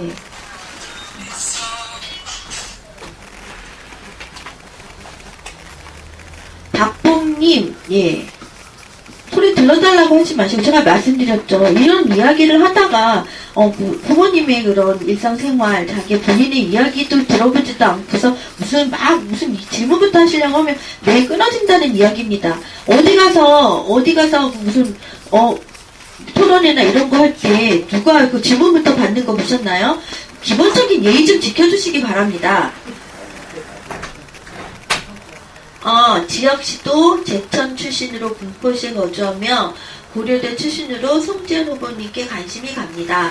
예, 박봉님께서 그렇게 올려주셨고요. 감사합니다. 예. 감사합니다. 예의죠. 제 얘기입니다. 무슨 이렇게 사회자나 패널들이 나와서 이야기를 하고 있을 때 방송국에서도 질문 100분 토론 보세요. 100분 토론에서 무슨 사회자가 막 얘기하고 있는데 질문 받는 거 보셨나요? 너무 인터넷 방송이긴 하지만 그런 룰도 이렇게 막 깨가시면서 이렇게 왜 우리 소리를 안 들어주느냐 이렇게 하시면 이야기가 안 된다는 그런 이야기입니다. 일단 질문 좀 받아주시죠. 실제적으로 이길 의지가 있는 어떤 전략이 있으신지요? 굉장히 이런 게 많이 궁금해 하시는 게 뭐냐면, 단일화가 못 되면은 우리는 이제 한나라당이랑 거대 여당을 이길 수가 없는데, 어떻게 너네가 방법을 어떻게 하려고 이길 수 있는 방법 좀 얘기해봐. 이런 거죠. 한마디로 말해서. 다른 지역은 제 지역만 얘기하면. 네, 군포시만. 네, 군포시만 얘기하면, 핵심은 이제 단일화 경선이 들어가잖아요. 지금 민주당도 단일화 경선을 했지만 시민 모바일 투표, 경선인단에서 모바일 투표하기 때문에 저는 충분히 이길 수 있다고 생각합니다. 시민 모바일 경선인단은 누가 그 지역에서 뿌리를 깊숙이 내리느냐에 따라 가지고, 그렇잖아요. 뿌리가 깊숙할수록, 뿌리 깊은 나무일수록 가지가 쫙 뻗어 있어요. 저는 노조, 기아 자동차가 제가 거기에 한 700가구가 삽니다. 기아 자동차. 가족까지 하면 1000몇 명인데 거기 기아 자동차에서 지금 지지하고 있고 시민 경선인단 다 참여할 겁니다. 그리고 캐피코 900여 가구인데 거기 엄청나게 많이 사요. 어저께도 지역에서 많은 일들을 하셨기 때문에 뿌리가 다 돼 있어요. 그리고 생협, 군포 생협이라든지 저를 지지하지 않겠지만 저는 저를 지지해달라 그거보다도 민주당 후보하고 저하고 당 빼지 않고 송지영하고 누구하고 야권 단일 후보로 누가 적합하겠냐에 선거인단 투표를 합니다고 참여해주세요 운동을 하겠다는 거예요. 그러면 거기서 누가 지역에서 풀뿌리 운동을 많이 하고 그리고 오래된지를 사람이 볼 겁니다. 그렇잖아요. 단순히 한나라당 이게 아니라 당 없이 송재원과 누구 중에서 한나라당 새누리당에 이기기 위해서는 야권 단일 후보로 누가 적합한지 찍어주세요. 근데 그거에 시민 참여 운동을 하겠다는 거예요. 그럼 노조, 생협, 교회, 무슨 지역 시민단체 전부 참여할 거 아닙니까? 그렇죠. 그렇게 되면 뿌리 깊은 나무가 한 표라도 더 나온다. 근데 지금 군포에 보면은 김부겸 의원은 대구로 내렸기 때문에 지역에 나만큼 뿌리 있는 사람이 없습니다. 그건 민주당에서도 인정하는 거고 한나라당도 다 인정해요. 그렇기 때문에 저는 시민 경선 하면은 이긴다. 뭐 이긴다. 지역에서 노동운동, 시민운동을 풀뿌리 운동을 25년 했기 때문에 시민들도 인정하시고, 그리고 경선부터도, 시민 경선 방식으로 참여 경선 모바일로 하면, 이긴다. 지금 모바일 투표가 민주통합당 당대표도 모바일 투표를 했는데, 이번에 지금 19일부터 일주일 동안인가요? 또 국민통합당에서는 경선을 또 시작하고 있어요. 그러면 이 경선이 끝나고 나면 이제 통합진보당의 단일 후보인 송태영 후보님하고 또 모바일 투표 경선, 국민 경선, 모바일 투표 갈 가능성이 많기 때문에 그 지역에서 뿌리 내리고 이렇게 열심히 일한 사람을 내치지는 못할 것이다 라는 이야기이신 거죠? 네, 알겠습니다. 단일 후보십니다. 예, 그리고 기아차가 참 위대한 대한민국 노동조합 역사로 정규, 비정규직을 하나로 묶은 최초의 단일 노조로 만든 위대한 사업장이라고 올라왔네요. 목수련 해방님하고 아까 봉날님하고 굉장히 관심들이 많으세요. 그래서 제가 한마디를 한 부분도 좀 이해를 해달라고 말한 부분인데 이렇게 잘하시네요. 예, 노동조합이 저도 보니까 뭐 정규직, 비정규직 하나가 되는 게 굉장히 어려운데 기아차는 그거를 했습니다. 예, 옛날에 비정규직 싸울 때 정규직이 노조가 가서 같이 싸우고 그 식당 사내 하청 하나 비정규직도 정규직화 그 노조로 같이 만들고 그 일하는 식당의 아주머니도 같이 그 싸우고 이렇게 했는데 지금 지부장님이 배재정 지부장님인데 그분이 누구냐면 그 20 몇 년 전에 처음 노동운동할 때 기아에서 그때는 노조를 하지만 해고당한 사람이에요. 노조운동한다고 해제는 지금은 복직돼 있는데 노조운동을 하면 다 해고 같아요.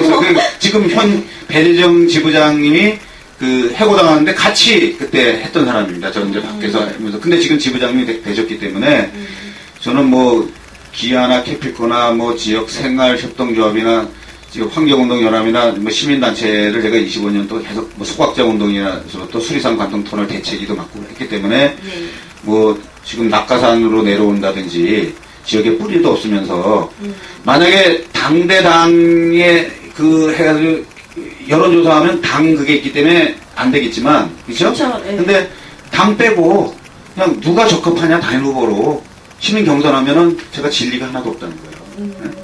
그리고 이제 노조 얘기했지만 그런 관계가 다 있기 때문에.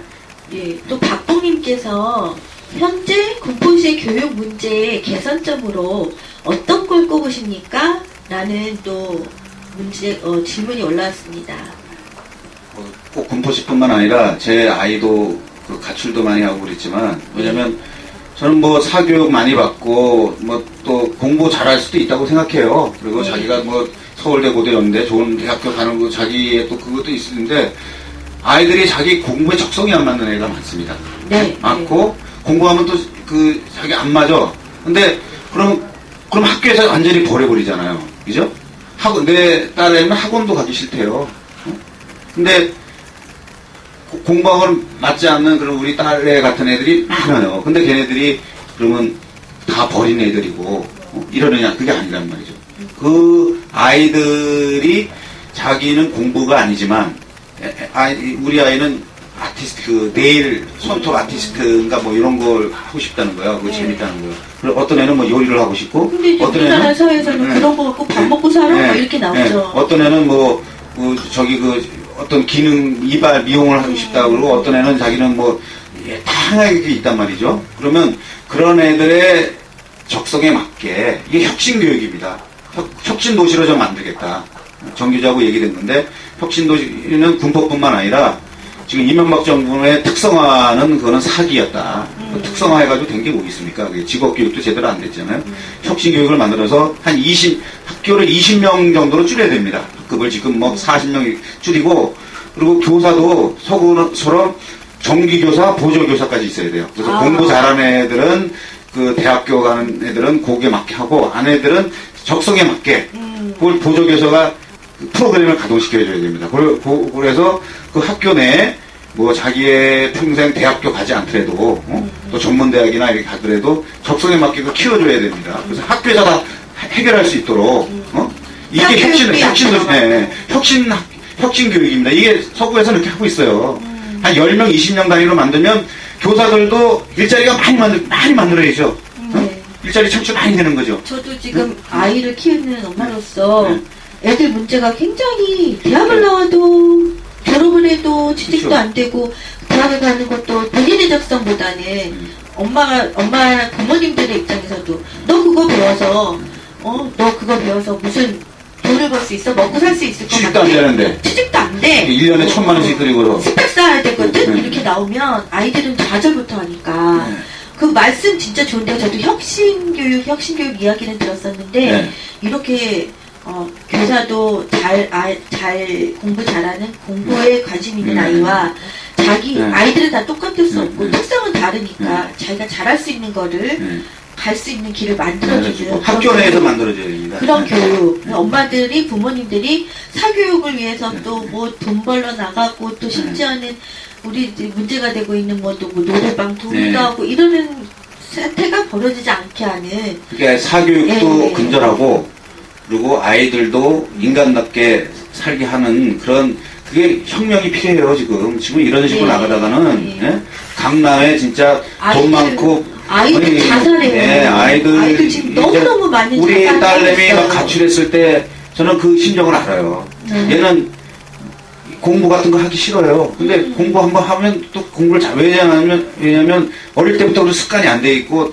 또 체질상 자기 성격상 이게 막 이게 싫어하는 애들 많아요. 근데 걔들이 잘못된 게 아니잖아요. 어떤 애는 노래하는 거 좋아하는 애 있고 어떤 애는 스포츠 하는 애 좋아하는 애 있고 어떤 애는 뭐 만지는 거 좋아하는 애 있고 인간은 다양하고 다 창조적이 다 다른 겁니다. 근데 그거를 꼭 앉아가지고 그냥 외우는 거 좋아하는 애들도 있어요. 책 읽는 거. 그 사람도 애들도 또 존중해줘야 돼요. 얘는 책 읽고 쓰고 그런 거 글 쓰고 외우고 이런 걸 또 좋아하는 애는 또 그대로 가게 하고 또 자기가 뭐 만지고 뭘 만들고 하는 애는 또 그렇게 가게 하고 이렇게 다양한 소질과 적성에 따라서 이런 교육을 아주 작은 단위로 국가에서 예산을 집중시켜서 그 교사와 학교 시스템과 전국 시스템을 만드는 것은 저는 무상 보육이나 무상 의료 실현되듯이 10년 안에 실현된다고 송지영이 분명히 얘기합니다. 그렇게 안 되면 민주당이 이번에 정권 잡아도 또 옛날에 노면 뭐 막 난리 쳐서 그렇게 또 돼요. 이걸 근본적으로 해결해 줘야 돼요.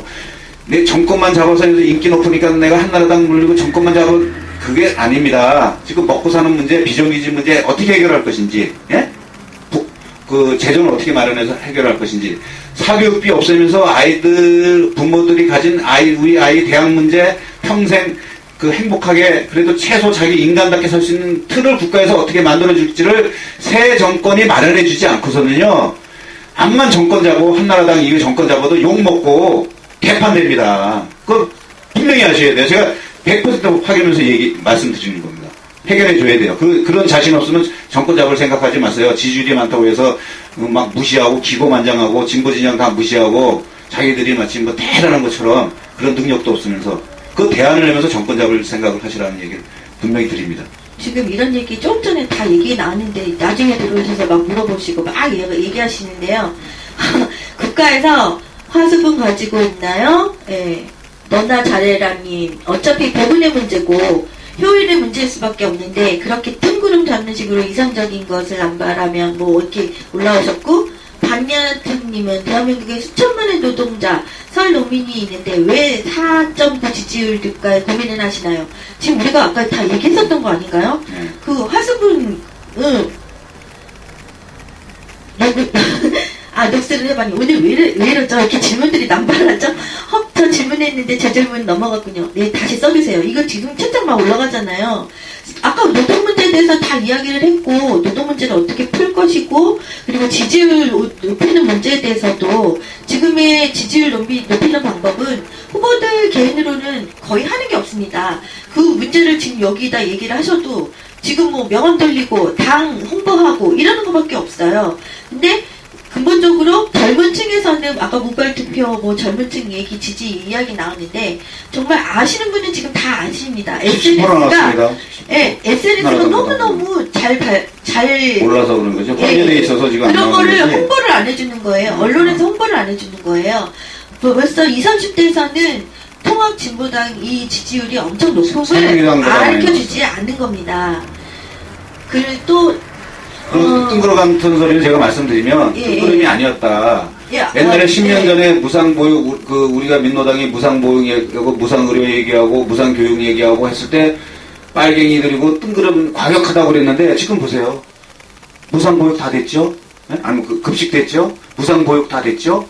무상교육이 있는데, 고등학교에 무상교육되고, 반값 아파트 벌써 나오지 않습니까? 무상의료? 무상의료도 건강보험 많이, 건강보험, 보험급여, 그때 42%에서 민노당이 얘기하면서 지금 거의 50 몇 프로까지 됐어요. 그래서 이번에 민주당도 우리 그대로 베꼈어요. 제가 민생부분 때 얘기했는데 1년에 100만원 한명석 대표가 엊그제 얘기한 거예요. 1년에 암만 질환이나 대중병 질환이 있어도 1년에 100만원 이상은 안 나오게 하겠다. 민주당 벌써 얘기하고 있어요. 우리가 얘기했던 거예요. 그거. 네? 그대로 베끼고 있습니다. 무상복지, 무상의료 전에부터 네. 민주당이 다 얘기한 거 이제 다 실현되는 거예요. 네. 그게 뜬구름 얘기 아닙니다. 지금 국민들도 주민 얘기하면은 10년 전에는 송의원 의원이었거든요. 과격하고 아예 영국이나 외국에서나 되는 거 우리 비전적인 한 사람들이 10년 전에 다 실현이 된 거예요. 똑같습니다. 지금 아까 얘기했잖아요. 무상 교육 됩니다. 왜냐면 미국으로부터 22조 원 사고 있는데 하지 않고 개발 같은 거 안 하면 충분히 가능하다. 4대강만 안 해도 되죠. 4대강만 안 해도 되죠. 4대강만 안 했어도 정권이 잡아서 재벌 건설사 친이척 사돈의 8전 다 먹여주는 거예요. 4대강 욕먹어도 돈은 많이 벌었기 때문에 신경 안 써요. 왜냐면 5년 딱 해먹고 그냥 빠지면 평생 대대로 잘 먹고 잘 사는데 22조 건졌잖아요. 22조. 그런 거 안 해서 정책을 다른 데 쓰지 않고 여기다 쓰면 됩니다. 돈이 국고의 문제가 아니에요. 우리 국민도 뜬구름 소리 아니잖아요. 지금 박원순 됐을 때 박원순 시장 다 욕하는데 딱 해보니까는 김상곤 교육감 박원순 해보니까는 되더라는 거예요. 됩니다. 바꿔보세요. 여기 박봄이라는 분께서 군포시를 잘하는 사람은 자신이라고 말씀하셨습니다. 군포시의 특화된 교육 정책에 대해서 뭐 장학재단 기금 100억 조성 이런 게 있나요? 그게 이제 노재용 시장 때, 노재용 시장 때 장학재단을 해서 시에서 1년에 몇 억씩 이렇게 해가지고 계속 지금 축적하고 있어요. 장학재단 하고 있는데, 근데 이제 그게 한계점이 뭐냐면, 이자만 가지고 이제 장학금 주고 이러는 건데, 저는 그것도 필요하다고 생각하지만, 기본적으로 군포시는 교육혁신도시 특구로 만들어야 돼요. 교육혁신도시로 만들어서 거기에 이제 삼본고라든지 한두 개 정도라도 시범학교로서 혁신학교를 만들자는 거예요. 저는 만들어서 거기서 아까 얘기처럼 학급당 20명 줄이고 보조교사도 집어넣고 거기하고 내부에 또 학교 내부에 전문 직업 혁신 시스템도 만들어가지고 아이들을 최소 거기서 집중적으로 공부 잘하는 대로 못하면 학교에서 다 해결하는 겁니다.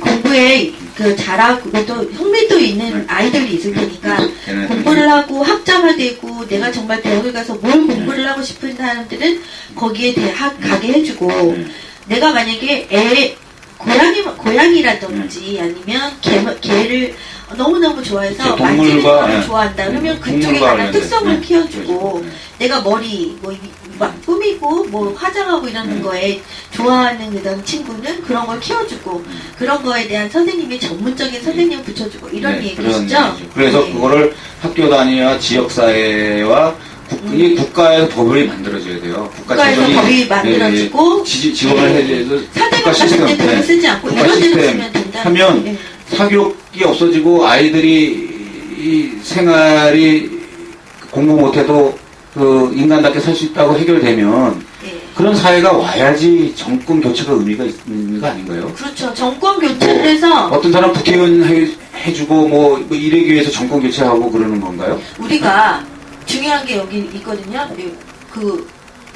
노예가 될 것인가, 진보가 죄인이 될 것인가라는 제목이 있어요.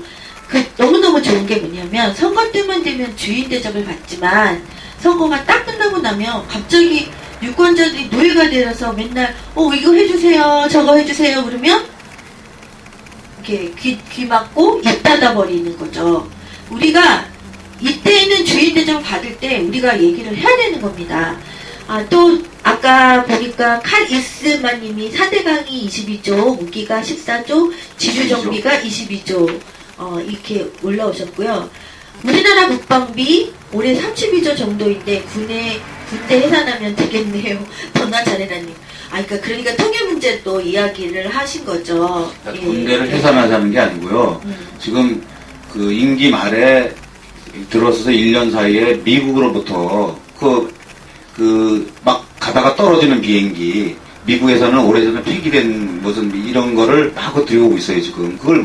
그거를 구입하면 안 된다는 거죠, 지금. 그거 네? 많이 반대를 했는데. 네, 봤는데도 22조가 지금 들어오고 있습니다. 그래서 한미 FTA도, 그래서 그 얘기 있잖아, 낙검수에서 나온 게, 한미 FTA가 이게 얘기된 게, 무기 하면서 그것이 무마해졌다. 천안함 부분도 그렇고. 근데 그것이 확신 증거는 없지만, 무기 들어오는 거는 확실하고, 지금 확인해 보세요.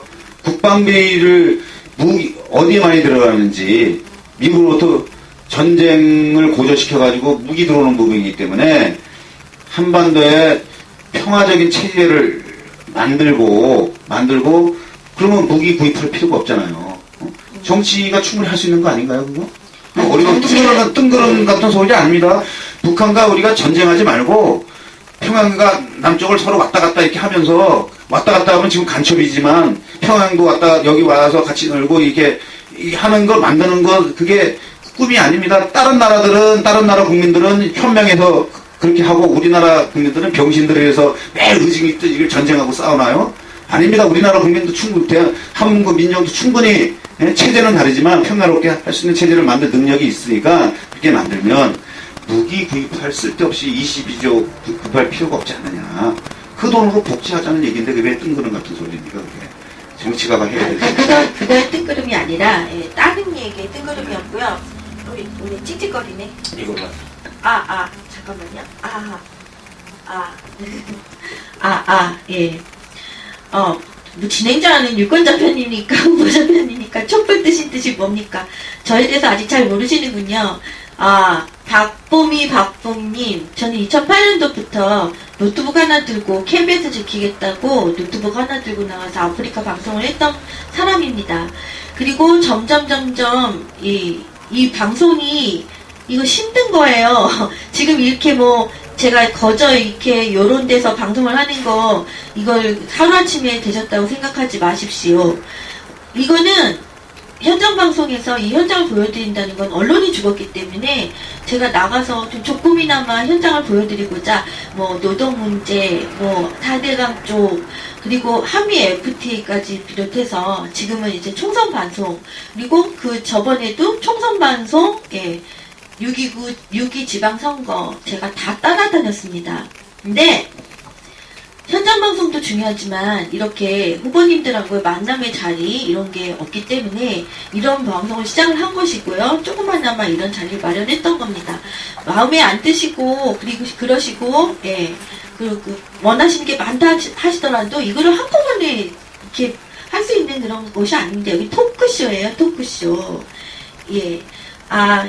따라다니는 거 노력하신 거 말씀 통해서 잘 알겠습니다. 예. 한꺼번에 안 바랍니다. 오늘은 왜 이렇게 송재희 후보님한테 바라는 게 이렇게 많으시죠? 다른 후보님은 이렇게까지 질문이 올라오거나 그러지 않았었어요. 좋은 현상인 것 같습니다. 소통이 많이 되는 거죠. 네, 좋은 현상인 것 같습니다. 네. 아주 노동 문제에 있어서 아주 활기를 띠고 있고 군포 지역이 지금 뜨겁게 달아오르나 봅니다. 지금 군포에 있는 분이신 것 같아요. 그래서 군포시에 어떻게 할 것이냐, 정책을 좀 얘기를 해달라, 의지 보여달라, 이렇게 하시는 거예요. 소수파로서 의지를 바랍니다. 학부모들이 안 보내줬잖아요. 국민의 식변화에 의한 무슨 대안도 있으신지. 연애 잘하라님 너무 질문이 무슨 소린지 지금 막 하시고 싶은 말 막 올라오는데 뛰어서 올라오고 막 이러니까 제가 방송 중에는 막 이렇게 질문도 드리면 방송 막 말씀도 해드리고 그랬는데요. 지금 너무너무 질문들이 한 3분께서 막 계속 올려주세요. 예. 녹슬은 해방님 질문 하나 하겠습니다. 예. 7시 7분입니다. 예. 질문 몇 가지만 받고 방송을 마치도록 하겠습니다. 통합진보당이 수권 능력을 가지지 못했다고 판단하는 것이 이거 지금 네. 홍재 후보님은 한반도 서울 미인국에서 군포가 차지한 역할이 무엇이라고 생각하십니까? 현 지지율을 통일하게 생각합니다. 아주 그러니까 애정의 마음을 가지시고 얘기를 막 계속 올려주시는 거예요. 마이스터고 같은 학교는 학비가 엄청납니다. 특성하고 뭐 하지만은 이명박 정부의 특성하고 하면은 사실 그 돈 없고 공부는 소질이 없어도 좀 자기가 적성에 맞고 이런 키워줘야 되는데 더 돈이 많이 들어가고 그리고 아이들 같은 경우는 더 사교육을 해야 되고 이렇게 그러니까 사교육을 없애자는 게 아니라 더 사교육을 하게 만들고 더 만든 거거든요. 비용도 더 많이 들고 그래서 이렇게 가면 안 되고요. 공교육을 정상화해야 됩니다. 정교조들이 맞아요. 아까 같이 혁신학교라는 것은 혁신학교가 전부 이제 혁신학교가 되면 이제 혁신 안 학교 되는데 일단 혁신학교라는 건 뭐냐면 학교 아이들을 줄이고 뭐 15명, 20명 줄이고 학교 교사도 전문화 더 시키고 보조교사까지 해서 학교 내에서 아이들의 공부 잘하는 적성에 맞는 애를 거기서 다 해결하는 거야. 사교육 가지 않고도. 그렇죠. 이런 건데 마이스터고 뭐 이런 식으로 해가지고 이명박 특성하고는 돈만 더 들고. 그럴싸한 그런 거. 여기 또 계속 올라오는데 왜 이렇게 우리 후보님한테는 엄청난 질문이 공세를 하고 있습니다. 이 점에 대해서 오만하게 민주통합당이 야권연대의 오만함을 가지고 있다고 생각합니다. 녹슨해방님 계속 올라오시네요. 그래서 이걸 뒤엎을 단기적 총선 전략이 무엇이 있을까 하는 게 질문이십니다. 정부 지원의 문제가 아니라 부모의 학벌이 자녀로 이어지는 폐단이 큰 거죠. 청기수사님, 막기님 별풍선 감사합니다. 부모의 직업 학벌 등등 이런 것도 문제가 된다 이런 식으로 올라오셨고요. 송지영 후보님께 나쁜 질문이든 좋은 질문이든 해결해 주시는 의지를 바라는 겁니다. 저희는 박보님께서 올려주셨습니다. 많은 이야기들이 올라오고 있네요. 예. 이제 질문을 그만 받도록 하고요. 마지막으로 후보님이 지금 답답하다 이런 말씀이신 거거든요. 민주통합당이 우리가 즐거워 얘기했듯이 오만함을 가지고 조금만 있으면 국민경선하고 이래도 시간 얼마 없어도 우리는 다 이길 수 있다라는 오만함을 가지고 있다는 그런 얘기예요.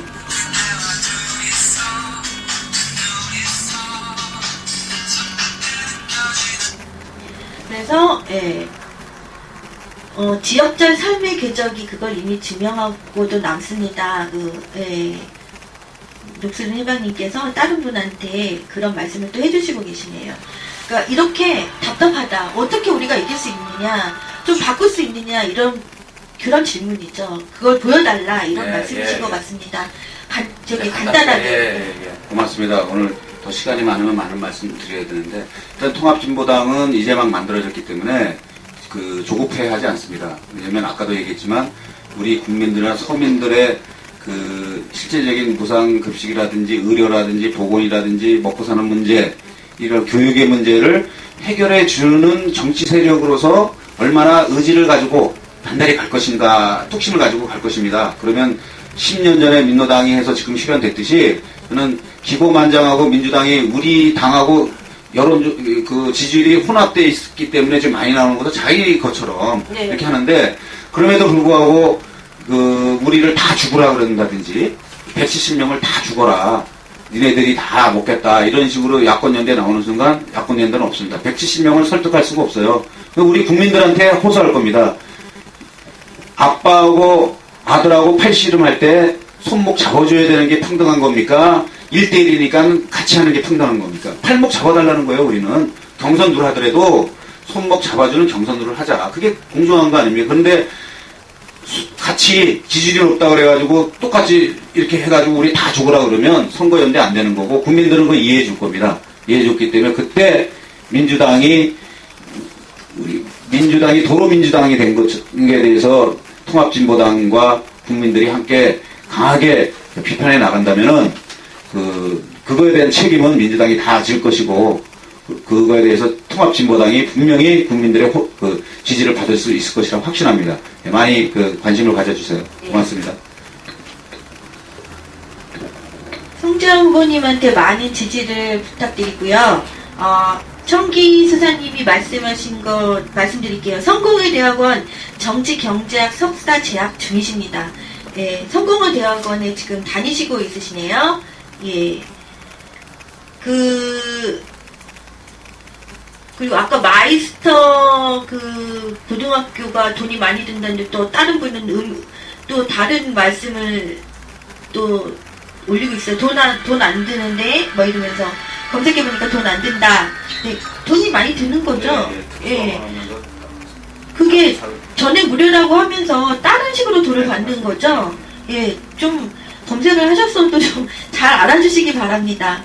성공회대 재학 중, 지금도 재학하시죠? 네, 공부하시고 계시죠? 예. 여러분, 군포에, 지금 송재영 후보님이십니다. 시민운동도 오래 하셨고요. 그리고 노동의 문제에 대해서도 굉장히, 오랫동안 군포에서 25년간을, 활동을 하셨고, 그럼에도 정치 활동을 하지 않으시고 있으시다가, 지금은 정말 정치에 안 나갈 수 없으면 바꿀 수 없겠다라는 마음으로 지금 단일 후보, 통합진보당 단일 후보가 되셨습니다. 민주통합당은 19일부터 일주일 동안 또 경선을 치르고 나면요. 빨리빨리 해야 되겠지만 이제 또 통합진보당 단일 후보 이런 분들하고 또 경선을 하던지 뭐 합의를 이루던지 해서 단일 후보가 또 되면 그러면 우리가 이길 확률이 굉장히 높습니다. 여러분, 저도 그렇고요. 여러분도 답답하고, 여러분들도 답답하듯이 저도 답답하고, 정치가 막 우리 맘대로 이렇게 했으면 좋겠는데 안 가는 그런 분이 굉장히 많죠. 지금까지 우리가 전에는 몰라서 못 싸웠고 몰라서 이야기를 못했다 하더라도 지금은 눈에 보이는 대로 그리고 아는 대로 말을 하면 또 많은 이야기를 할 수 있는 공간이 많이 있습니다. 많은 이야기를 해주시고 이렇게 2012년 총선 승리를 위해서 우리 모두 발 벗고 투표하자고 독려도 하시고 어떤 분이 좋은지 또 얘기도 해주시고 밀어주시고 참여도 해주시기 바랍니다. 여러분 감사합니다. 네, 감사합니다. 예. 지금 다른 일 때문에 가셔야 되는데 저 때문에 예. 같이 오라잖아. 예. 예. 네. 예. 먼저 가서 계세요. 예. 통합진보당입니다. 예. 학교 다니는 학생이 전액 무료라고 좋다는 장학들도 있네요. 그런데 그렇지 않다고 하네요. 다른 식으로 돈이 나간다고 하네요. 그리고 제가 알기로도 전액 무료인 그런 학교가 있다고 하면 그걸 자랑을 무지 많이 했을 텐데 특화고가 전액 무료라는 게 말이 안 되거든요. 예. 돈 엄청 많이 들어서 돈 있는 학생들과 제가 듣기로는 돈 없는 학생들과의 갈등도 굉장히 심하다고 듣고 있었습니다. 특화고가 원래 조금 일반 학교도 그래요. 일반 학교도 돈 있는 층과 돈 없는 층의 아이들이 굉장히 초등학교 때부터 그런 걸 저도 봤거든요. 그러니까 이쪽은 재개발 지역인데 이건 재개발이 다 돼서 아주 그냥 신도시가 돼버렸어요. 한쪽은. 근데 이쪽은 또 구 쪽에 그냥 구도시, 요거는 신도시 이렇게 되면 그 마을에 있는 그런 학교는 빈부격차가 좀 생기게 되고 또 그 가운데서 또 초등학생이라도 좀 엄마들이 치맛바람이 세신 분도 있고 또 거기 못 들어가는 엄마들도 있고 아이들이 좀 그런 걸 저도 얘기도 들었고 저도 알고 있는 사실이거든요. 그러니까는 전에 무료면 무상급식도 반대를 하지 말았어야 되고요. 그리고 무상교육에 대해서 얘기를 하고 반값 등록금에 대해서 얘기를 했을 때 할 수 있는데 왜 못하느냐는 얘기를 하면 안 되는 거였죠. 근데 뭐 특성화고 그렇게 뭐 전액 무료다 올라오는 거 보면 뭐 자랑도 한다 이렇게 올라오고 있는데 실상은 제가 그렇다는 얘기를 들어본 적이 없습니다. 파스텔르고는 귀족학교죠. 예. 무슨 친어바람같이 이야기 나오냐고요? 예, 그냥 일반적인 교육에 대해서 이야기를 하는 겁니다. 바쁘님은 되게 많이 땀칠 것이네요. 아니, 예를 들어서 이런 얘기를 하고 저런 얘기를 하고 그러면은 그 말들이 다 귀에 거슬리시나요? 그래서 예를 들어서 우리나라의 그 정치에 정치가 교육에 있어서 그런 이야기들은 많이 나온 부분이고요. 저도 겪었던 이야기라고 그러면서 얘기를 드리는 거잖아요. 근데 뭐 이렇게 너무 그런 식으로 받아들이시면 대화가 안 되고 뭐 저의 자질을 따지시는데요. 저 근사한 사람 아닙니다. 그냥 저는 현장에 나갔던 방송하는 사람이고요. 요번에 이렇게 여러분들의 도움을 받아서 조금만 스튜디오를 만들었고 거기에서 제가 이렇게 단일화를 이루는 한 방향을 이루고자 여러 후보님들을 만나보고 있으신 겁니다. 지금 영등포 갑의 박무 후보님, 종로의 김원열 후보님, 그리고 요번에 세 번째로 통합진보당의 군포에 있는 송재영 후보님을 만나봤고요. 내일 홍보 좀 드릴게요. 저는 촛불 드는 사람으로서 대화하려고 얘기를 하는데 대화에 딴지를 자꾸만 걸으시니까 하는 이야기죠. 박보님, 예, 제가 말씀을 한마디 드리는 거에 그렇게 무슨 토를 달고 치맛바람은 왜 이야기를 나오느냐 이렇게 하면 무슨 대화가 되느냐 하고 말씀드린 겁니다. 그러면 제가 일반적으로 제가 아무 말씀을 드릴 수가 없죠? 예, 제가 잘나서 이런 방송을 하는 것도 아닙니다. 저는 단지 행정방송을 다녔던 사람으로서 정말 현장방송으로서는 한계가 있다는 걸 느꼈고요. 그리고 계기가 돼서 많은 분들의 도움을 받아서 이렇게 조그만 스튜디오를 마련했기 때문에 이런 분들을 모셔놓고 기존에 있던 세력의 그런 정치인분들은 많이 못 나오시잖아요.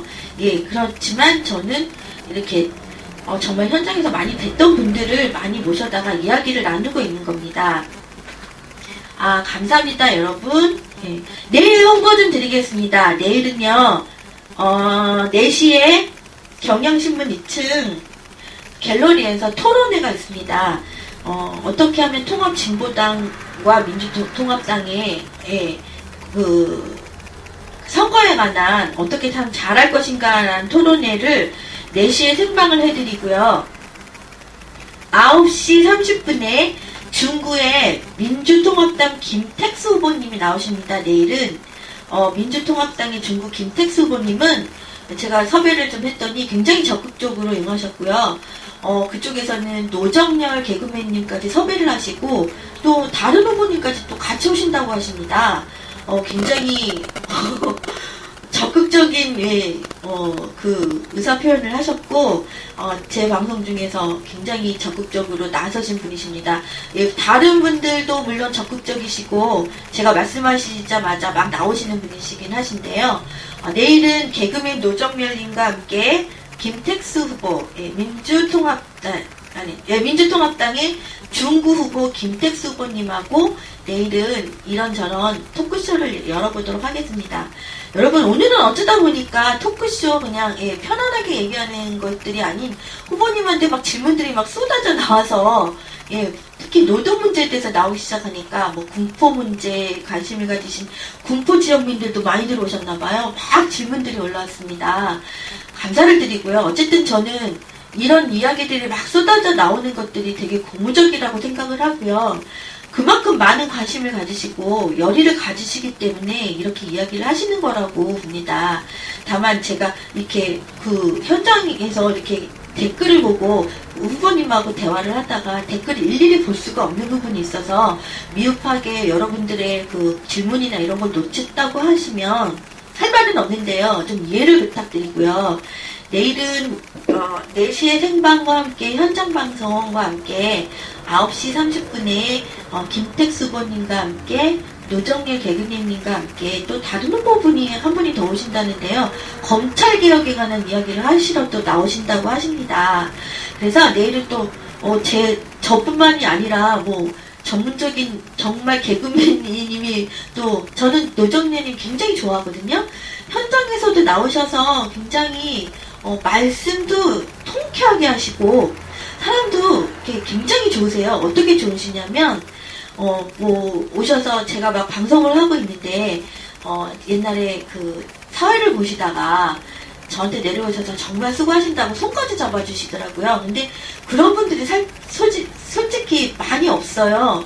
뭐 일개 미디어가 뭐 이렇게 무슨 뭐 대단한 미디어도 아닌데 오셔서 수고하신다고 얼굴도 웃으시면서 얘기를 해주시는 거 보면서 이분은 굉장히 인격적으로 좀 괜찮으신 분이시구나 느꼈고, 그리고 뭐 강릉교육감님 그때 뭐 문화제 할 때도 그 사회를 보시면서 굉장히 말씀을 어렵지 않게 그리고 재밌게 그렇게 풀으시더라고요. 굉장한 능력을 가지신 것이죠. 부럽습니다. 저는 그런 능력이 없어서 그냥 이렇게 후보님들 모시고 그냥 자연스럽게 토크쇼 형태로 나갈 거니까요. 나는 유권자다 이 프로그램 많이 사랑해 주시고요. 앞으로 지금 2월 거의 중순이죠? 2월 중순하고 3월 중순까지만 하면 이 나는 유권자는 많이 못할 거예요. 왜 그러냐면 3월 11일 벌써 지나면은 후보님들은 전부 다 이제 현장에서 이렇게 뛰두르면서 이제 유권 행사 막 돌아다니면서 홍보도 해야 되고 마이크 들고 뭐 막 이야기도 해야 되는 그런 빡빡한 일정들이 있는데, 거기서 제가 나는 유권자다 방송에 나와서 방송 출연 좀 해주세요 하신다고 시간이 나지를 않아요. 그래서 저는 더 일찍 이런 방송을 시작하려고 했는데 이렇게 여건상 조금 2월 초부터 시작하게 돼서 지금 한 4분의 3분의 지금 후보님들을 만나뵈었습니다. 내일은 중구 후보님, 통합진보당, 여기 통진당이죠? 통합진보당은 민통당과 합동 모바일 경선 생각은 어떠심? 아까 카리스마님 그거 될 거라고 얘기 드렸어요. 지금 민주통합당은 19일부터 경선 들어가고요. 경선 끝나고 지금 분포로 얘기를 들으면 종로하고 분포는 벌써 통합진보당 단일 후보가 되셨거든요. 경선하지 않아도 조율을 잘해서 통합진보당에서는 단일 후보들이 좀 나오고 있는 상황이고요. 워낙 민주통합당 쪽은 그렇게 많은 그 후보들이 많이 난립을 하기 때문에 좀 정리를 해야 되기 때문에 민주통합당은 지금 경선이 들어가셔서 저번에도 어젠가 제가 다른 분한테 얘기를 드렸더니 경선에서 너무 지금 정신이 없다 이런 이야기를 하시더라고요. 그래서 경선이 끝나고 그리고 통합진보당 경선이 좀 있으면 통합진보당도 경선이 끝납니다. 통합진보당은 당원들이 투표를 해서요. 당원들이 50%가 참여를 하고 그러니까 지역구에서요. 전국이 아니고요. 지역구에서요. 지역구에서 50%의 지지를 못 받으면 당에서 아무리 이 후보를 밀어주려고 해도 그 후보가 비례대표로 나갈 수가 없습니다. 그래서 통합진보당 쪽에서는 그런 식으로 경선이 이루어지고 있고요. 민주통합당에서는 국민경선으로 간다고 합니다. 그래서 저는 국민경선까지는 안 하더라도 조율을 잘하거나 그리고 이렇게 너무 시간을 끌면서 경선하지 말고 빨리빨리 끝내서 빨리 마무리를 했으면 좋았는데, 지금 통합진보당은 그런 경선으로 가고 있고요. 통합진보당은 이제 당원 지역에 있는 당원들끼리의 지지를 못 얻으면 당에서도 터치를 못하는 그런 경선으로 가고 있습니다. 통합진보당 쪽이 저는 좀 더 현실적이라고 보고 좀 더 당원들의 의사가 담김으로써 적극적으로 선거가 이루어질 수 있는 그런 계기가 되리라고 봐요. 그래서 민주통합당은 좀 욕 좀 먹지 말고요. 제발 좀 도로민주당 짓 하지 말고 또 오만하지 말고 통합진보당과 연대를 잘해서 제발 총선을 이겨주시기를 바랍니다. 그리고 저는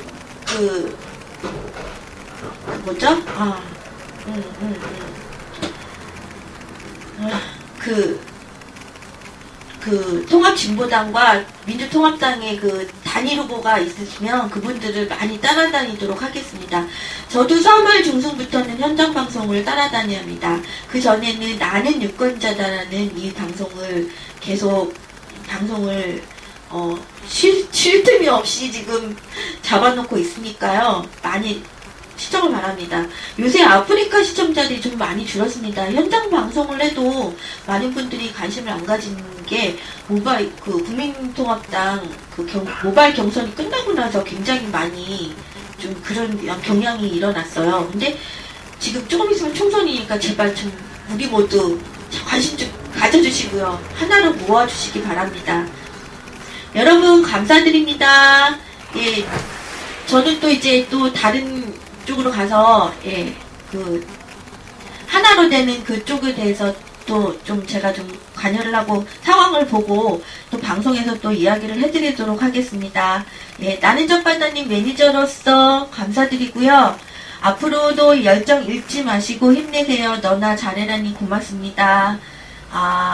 처음처럼 투님이 나는 전바다님 감사드리고 주원이님 오래간만이에요.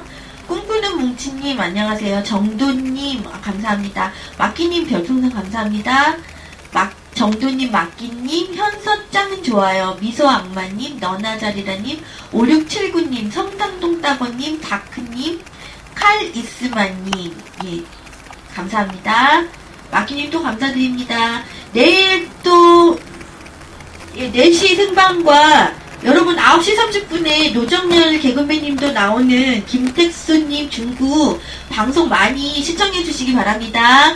감사합니다.